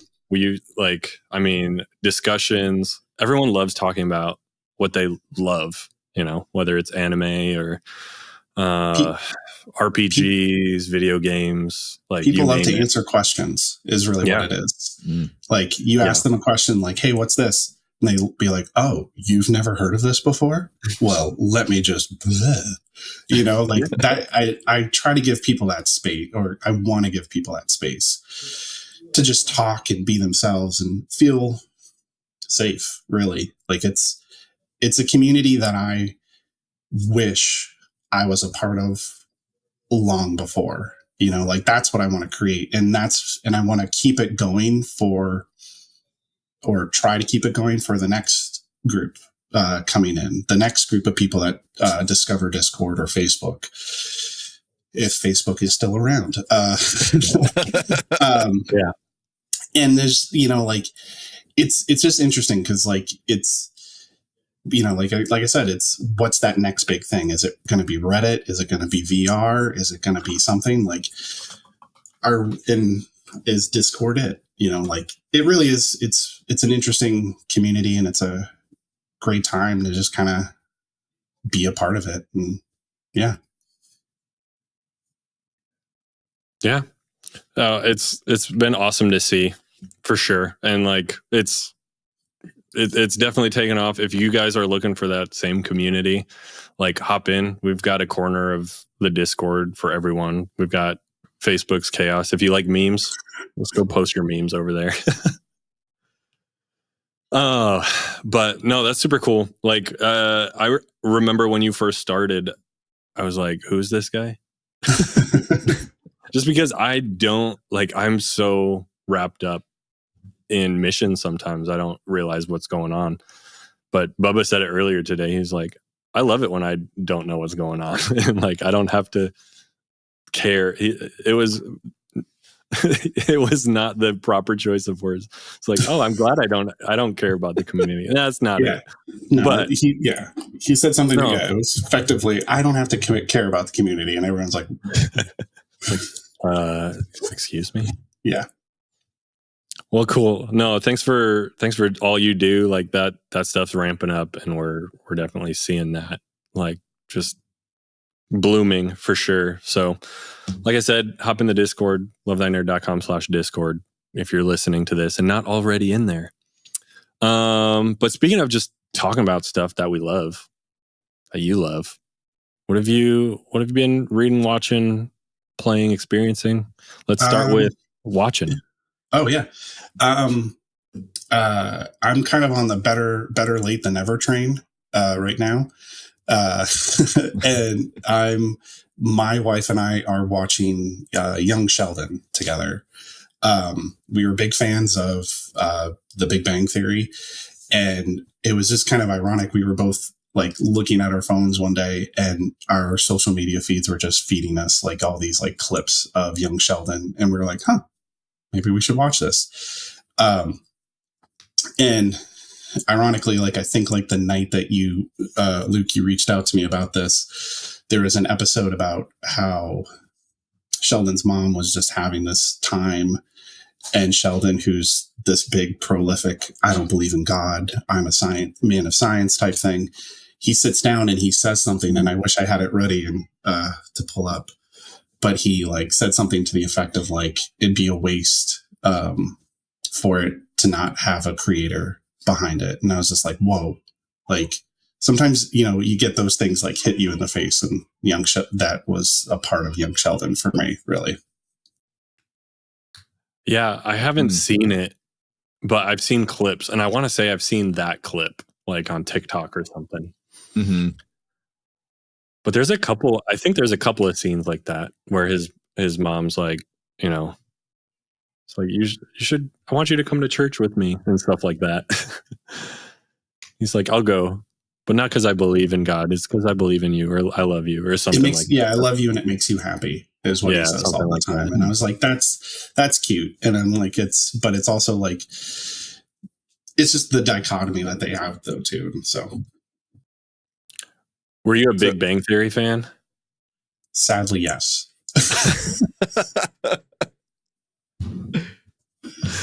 Why sadly? You go back and you watch it now, and it's one of those series that doesn't hold up. Like, you know, like I think it was too on the nose with some of the pop culture references, you know, like, and even it was at that time when there was that shift in the industry, you know, like, hey, that type, like, you know, a joke like this wouldn't land now type stuff. So, Michael, did you watch any of that? Any Big Bang Theory? I think I've seen like some clips of Big Bang Theory, but yeah, it was for whatever reason, it wasn't a show that I ever got into. Like, I've seen a number of like scenes and been like, oh, nice, like the great references, like a lot of like deep cut nerd humor, science humor, which, you know, is something you can really appreciate. But yeah, I don't know, for what just one reason or another, I don't know, I never got into it. In college, somebody like recommended it to me, and I don't think we've talked about it on the show yet. Well, obviously, this is the first episode. What am I talking about? But like, it'll probably come up again. Where like, if people recommend something to me, like part of my brain is like, I'm not watching that. Like, I need to discover it on my own. My first thought too is like, how many seasons? Because it was a long running show, wasn't it? I was like 12 seasons almost. Really? Okay, I didn't know that. That's a lot. And there's that kind of like diminishing return of like, yeah, like 7 seasons, that's great, but start getting longer, and it's like I'm not gonna watch One Piece because it's 10,000 episodes. 12 seasons isn't so bad, but like, but you know, it's one of those things where some people can see it as a commitment, but others are like, oh no, this is, if you're into it, and like it's just more and more and more. Does it hold up? When you were watching it, did you feel like it held up good from like where you started to where it ended? Yeah, because it was following that you know, that curve at the time. But like, you go back now and like, if you know, it's on syndication. You can't, you know, I feel like you cannot turn on a terrestrial TV and not find Big Bang playing somewhere. Yeah. But like, it's just the jokes just don't sit the same, or just some of the stuff you know, you see it and you're like, I don't know if that would land now type stuff, but I don't know. Huh. Yeah. I haven't seen like a full episode all the way through. I've seen clips. I think there's clips that are funny, but I haven't seen it. And I think that's why I've been holding off on watching Young Sheldon, even though everyone I talk to says you don't have to watch Big Bang Theory at all. You don't. Like it holds its own. So, would you agree? Yeah, I do actually. It's funny, but it does hold its own, and it's kind of like when someone recommend. Like, I get what you're saying, Luke, too, about like when someone's like, I need to discover this on my own, and then like finding out that it's like 12 seasons. It's like when someone's like, hey, this book series is great, but it gets the best around like book 3. And you're like, well, yeah, I'm not going to commit myself to that. It's the same with TV shows. They're like, oh, you really got to watch this show. The first season is awful, but just stick through it. And it's like, I mean, it's hard in some like anime. It's hard getting people like you got to get past like 3 episodes. It's all I'm asking is 3 episodes. Like, that's an hour and a half. I don't know if I can do that. And then you can just skip. And then once you watch this season, you can skip this season because you don't need to worry about that storyline. Especially in anime, you don't have. That's been my experience with anime. When anybody's like, watch this, but don't watch this. Yeah. And then follow this subreddit because it has all the information about where to like follow the timelines and the skips. And That's when I stopped watching the CW shows. Oh my gosh. Where like I caught myself like every week I looked up a spreadsheet that somebody posted online to figure out the order to watch them in. I was just like, this is dumb. Why am I doing this? Because there's like 6 different like DC CW shows where it's like, do I watch the Arrow first? Do I watch Supergirl? Or like, where do we go next? Which one skipped one this week? And I've got to do like, it was bad. And then I stopped watching it, and then they ended most of them. So, well, yeah, if you're listening to this and you're using a spreadsheet to watch whatever show you're watching, just stop. Just do it now. This is a message that you needed to hear. Well, if you're into this and you're creating a spreadsheet for this podcast, no, it's a database. It's different. Be sure to send that link to Luke at lovethynerd.com. Yeah, get bent at lovethynerd.com. I'm pretty sure that forwards to somebody in office. Find out. Just, yeah. What about playing, man? What you been playing? Board games, video games? Video games right now. I just I've been a console player for the longest time. And I recently just got a Lenovo Legion Go. So that has been my like gateway back in the console PC gaming. It's a handheld Windows thing, and I've been playing. I had to Google it because it's like a Steam Deck kind of thing. It's handheld gaming, bigger than a Steam Deck. Oh, ooh. There it is. Nice. Now show. I believe it has a party trick. Yes, it does. If I can do it. Now that it's on camera. Yeah. It's like a Joy-Con. Like it's like a Switch. Yep. That's so cool. The one on the right side, you can flip a switch on the bottom and it becomes a mouse for first-person shooters. Get out of here. Okay. Yeah. It also looks like it just fits in an adult's hand. And like the Switch. It's like, what is this? But it's controller for ants. It's like super heavy though. Like on a good gaming session, like my hand just kind of sure. You know, the Switch does that too. Even because you're kind of holding it like this, so delicately. Yeah. Now, does it run everything natively? Like you download games to it? Okay. So it's Windows 11, AMD Ryzen chip in there. So you can put Game Pass, Steam, Epic, all of them. That's dangerous. Oh yeah, that's dangerous. Yeah. See, I got a Steam Deck I borrowed a friend of mine. He's like, feel free to wipe it. Like if you want to like play around with it to see if you want it. Cause I was like, I might buy yours. Cause he was trying to get rid of it. I got it. And like the first thing I did was like basically jailbroke it to like download Game Pass and like do all these other things. I was just like, I was forcing it to be a PC.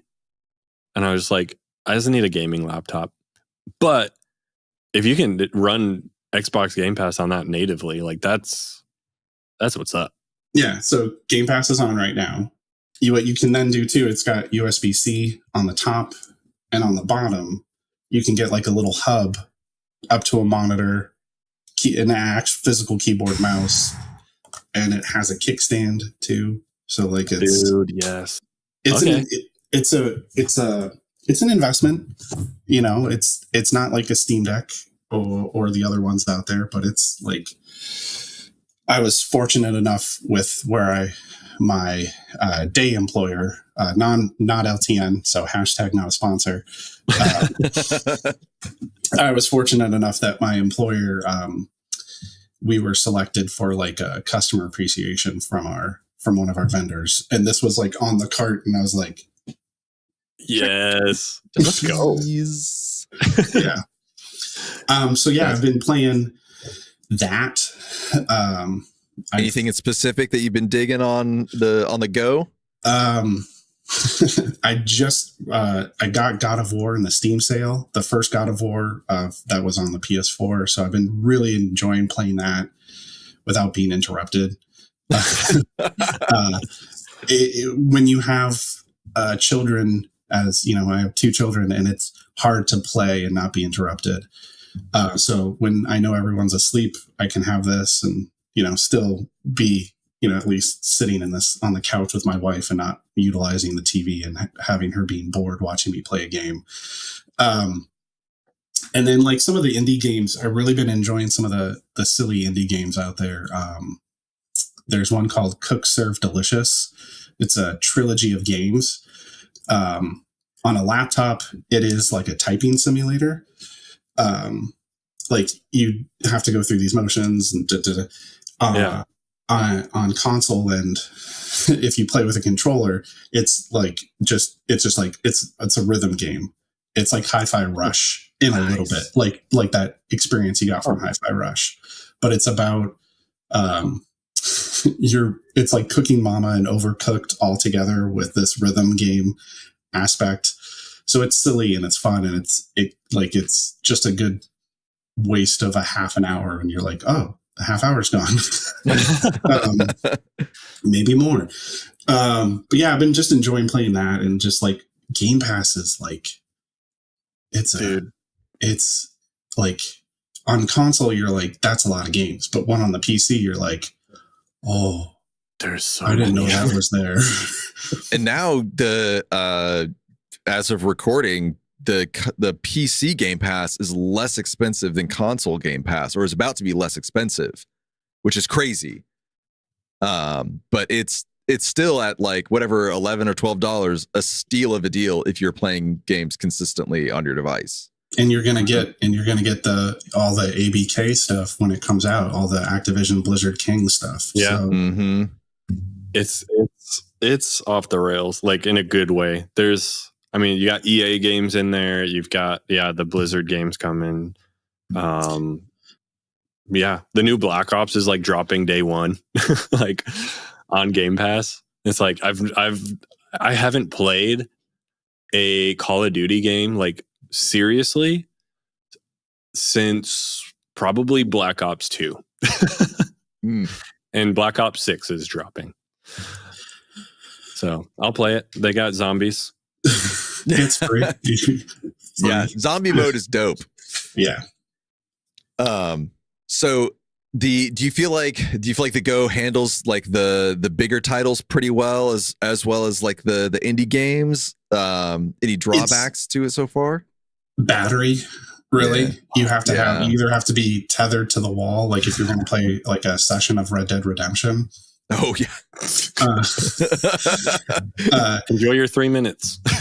You get hour and a half. Like if you can maximize it. Like I think I have it set up like it's giving me like 40 to 50 frames per second. You can bump it down to like 30 and maybe get 2 hours of gameplay on it. That's the one downside to it, is like, as I said, I was a primarily console player. To be handed something that's like, hey, you need to configure this for every single game you play. I'm like,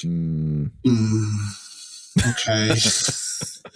Yeah. So, yeah. But if you're playing like on a couch, or like if you got a couple spots, then you can have, because like my wife and I do this for our couch. We've got like drops for like USB-C for charging the Switch, or for our gaming laptops. We've got like easy places we can just plug in real quick, because we know those, like some things in the living room may not move as much, and you hide there, and then that's your drop for like your power, for this or that. Oh yeah, I mean, I can do that too. Like I have a power bank that I can use like if needed, but it's just like I said, it's, if you're gonna sit down, like if you're traveling with this, which I plan on traveling, and we'll talk about that later on. But like I plan on traveling with this, and it's like you need a power bank that can give this the power it needs. It's not like a Switch where it's like it just needs 30 amps. This needs 65. Well, that was my rude awakening to like the gaming laptop. Like I got a budget gaming laptop. And yeah, as soon as I booted up a game, it was like, you got 30 minutes left. I was like, oh, dang. And that's if it's got a good battery. Some gaming laptops, man, it's just like, no, we're not plugged in. No, we're done. Yeah. It's over. Yeah. Okay, so what about experiencing? Aside from experiencing the glories of portable gaming, what's some stuff that you've been doing in your life and just experiencing? Well, I'm a dad, so I'm doing a lot of parenting. My son just finished up his first week of vacation Bible school, which he had a blast. And if you have kids or if you've ever attended a vacation Bible school, you know that those songs are just stuck on a loop in your head. So that's kind of what's happening in this house. But really, it's like I've just been parenting, kind of hanging out, enjoying the summer, pulling it up. It's been like unbearably hot up here. Like just like can't even spend like 45 minutes an hour outside. It's like, unless you're by a water source. But you know, I've just been doing that, trying to help out outside of both my, you know, jobs with my church. My church kind of leans on me to be sometimes like I always wanted to be kind of seen as like the nerd translator.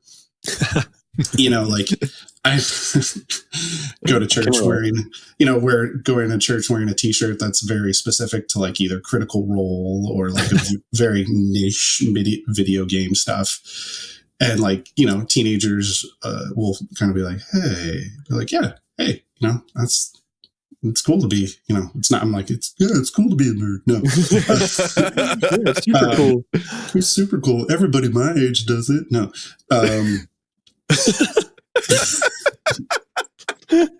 No, I like, as silly as that sounds though, like we often talk about that within LTN of like, you know, empowering nerds to be themselves. It's like you walk into a church and the people into D&D are really quiet in the corner. But if you walk in wearing a D&D shirt, they're going to come out of the shadows and be like, oh yeah. It was like what we were talking about earlier, is just want to talk about what they love. I totally forgot I was wearing like a Overwatch competition shirt. I totally forgot. This kid out of nowhere just comes right up to me and he's like, hey, how do you think the team was doing today? And I'm like, you talking sports? Are you talking to me? Like sports? And he's like, no, the Overwatch team. And I was like, oh yeah.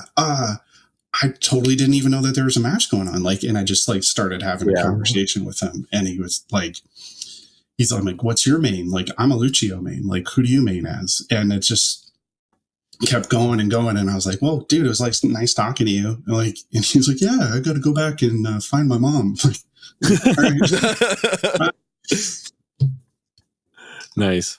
Yeah, it's easy. Like I have those conversations with people in my church about like, you know, people are like, I'm not a nerd. I don't nerd out about anything. And I'm like, all right, all I need is like 3 questions.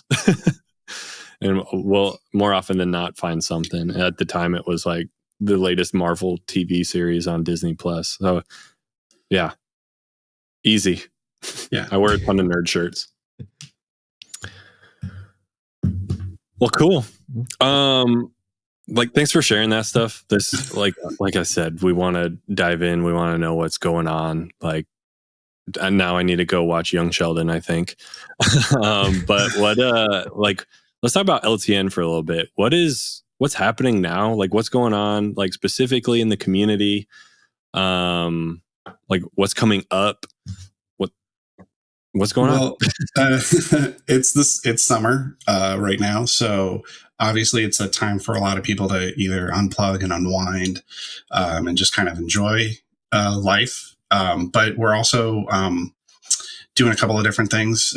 We have some Tierney, who's back from an extended break, will be kind of doing some tabletop role-playing games, online presence real soon. We also have a Secret Santa, a gift exchange happening. So if you're listening and it happens to be before the end of July, probably not. But Probably not. But if you've hopefully, come join the community, because we are going to be doing more gift exchanges or something kind of similar to that. But we do have a gift exchange going on, and we've done some stuff in the past. We've done Nerdy Wishes, which is kind of like a small group of people whose love language is just giving gifts. They love to give gifts.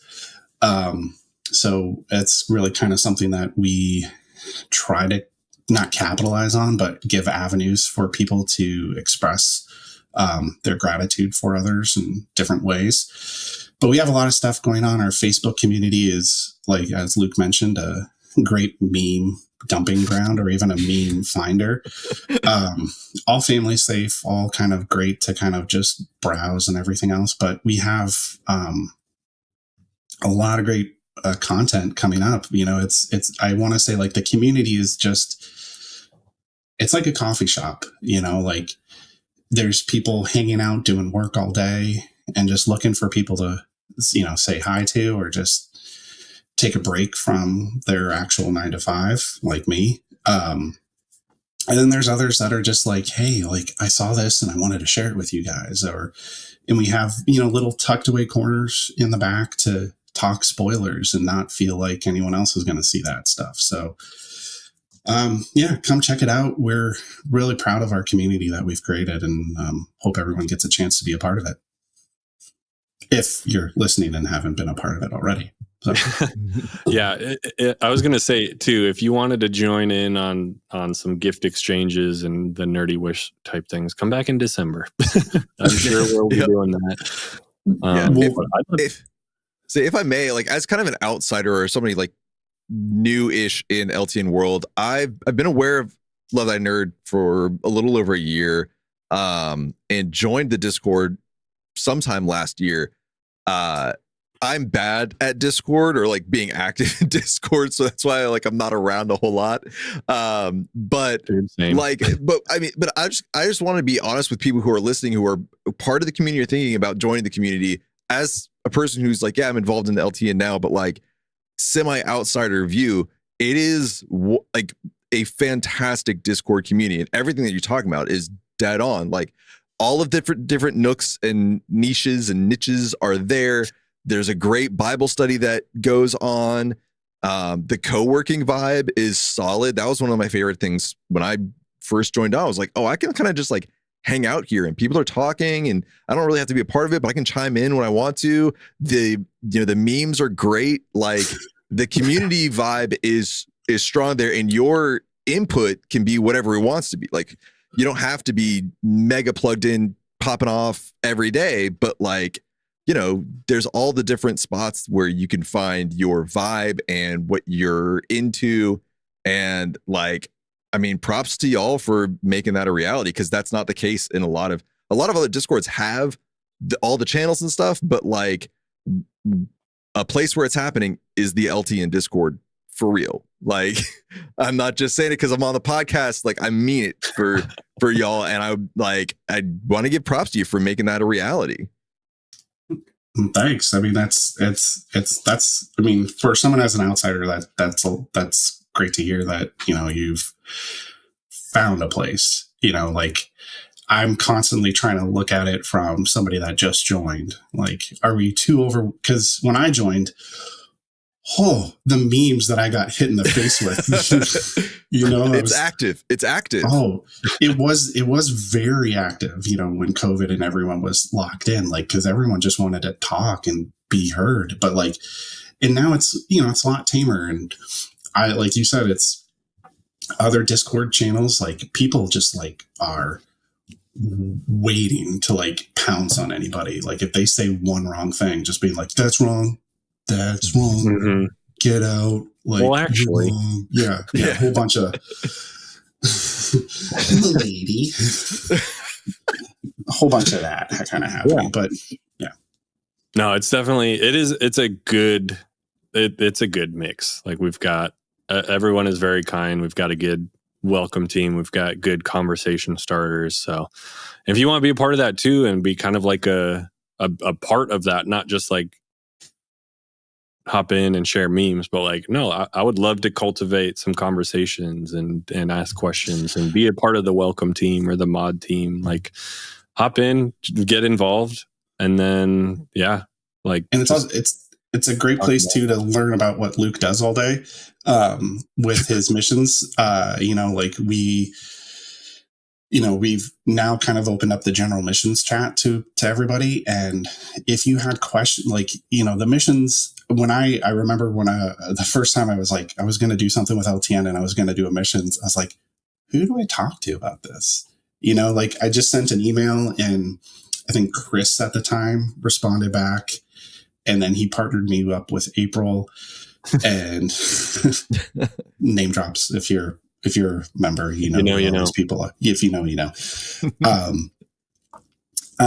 And it just wasn't kind of feeling it, but like, to be able to know who to talk to, or even have like these groups of individuals that have been part of these missions, and just hearing about the fun that they had, but also the great connections that they have, and the connections that last, like I think Luke, you mentioned in one of just at one of the past trips you were on that someone was like, oh yeah, you happened to be attending the convention, hung out with you guys the whole time. Every day was like, hey, where are you guys going after this? Like, and played games and hung out and just like did everything.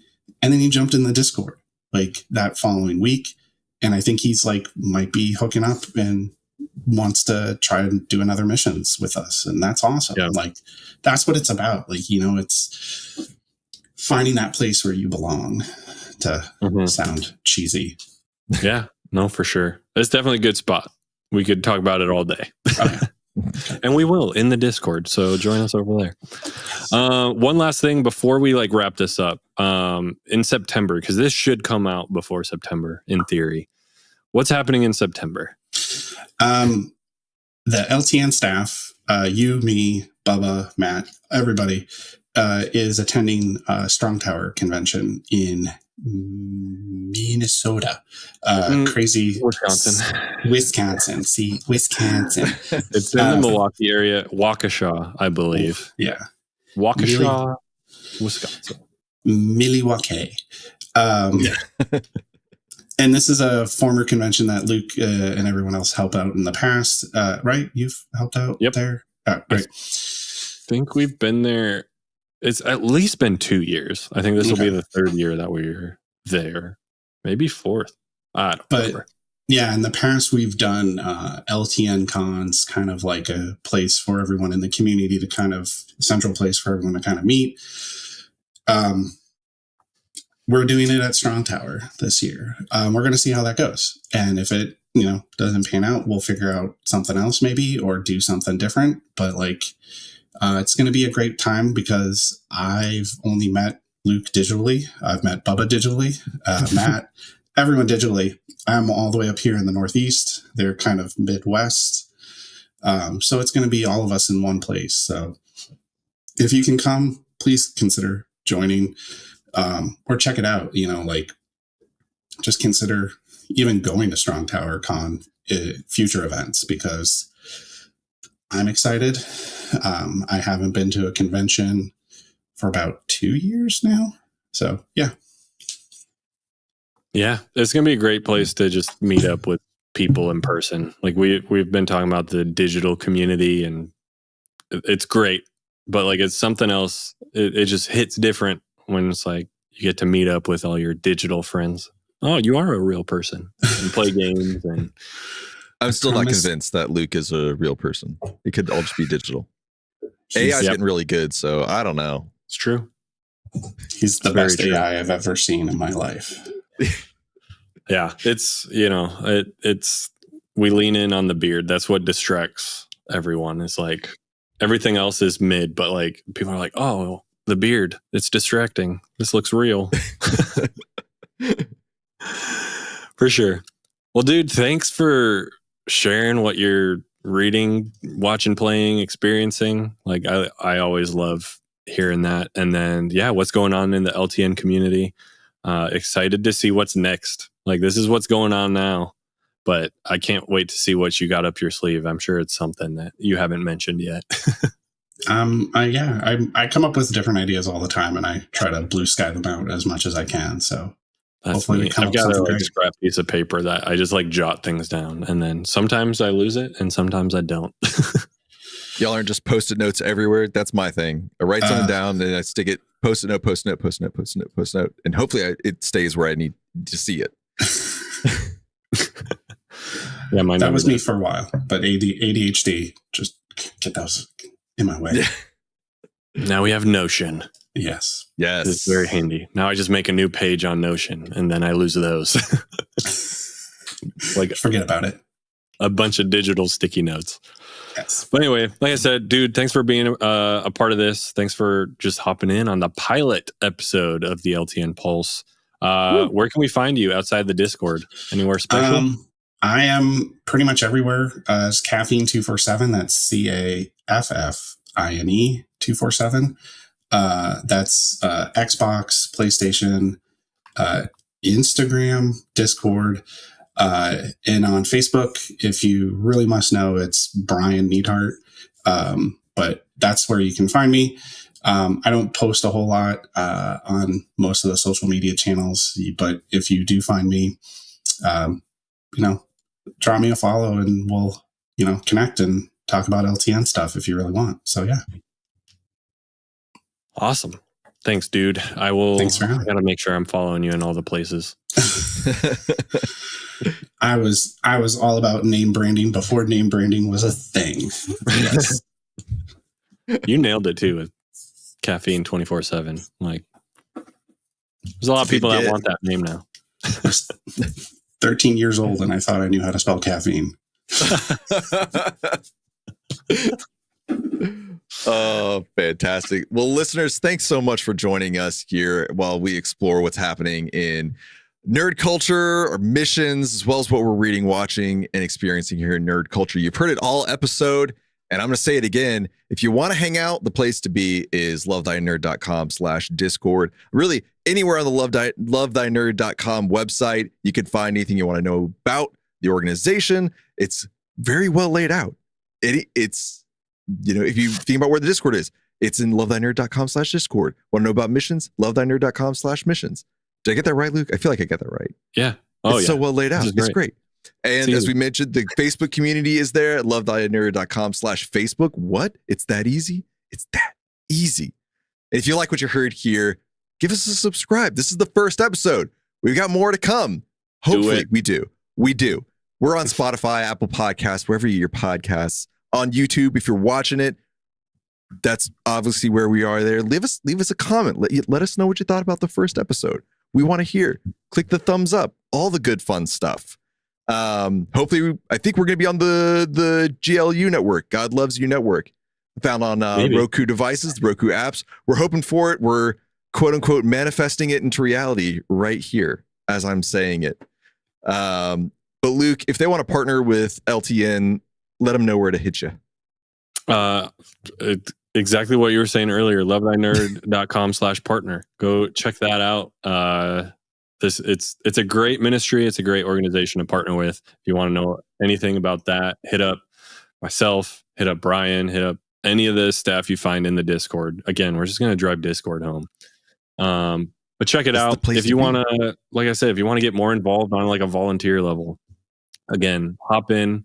Just start getting involved, meeting people, and we'll find you. We'll find you. But again, thanks for listening. Catch us in all the places, and we will catch you next time. Bye, everybody.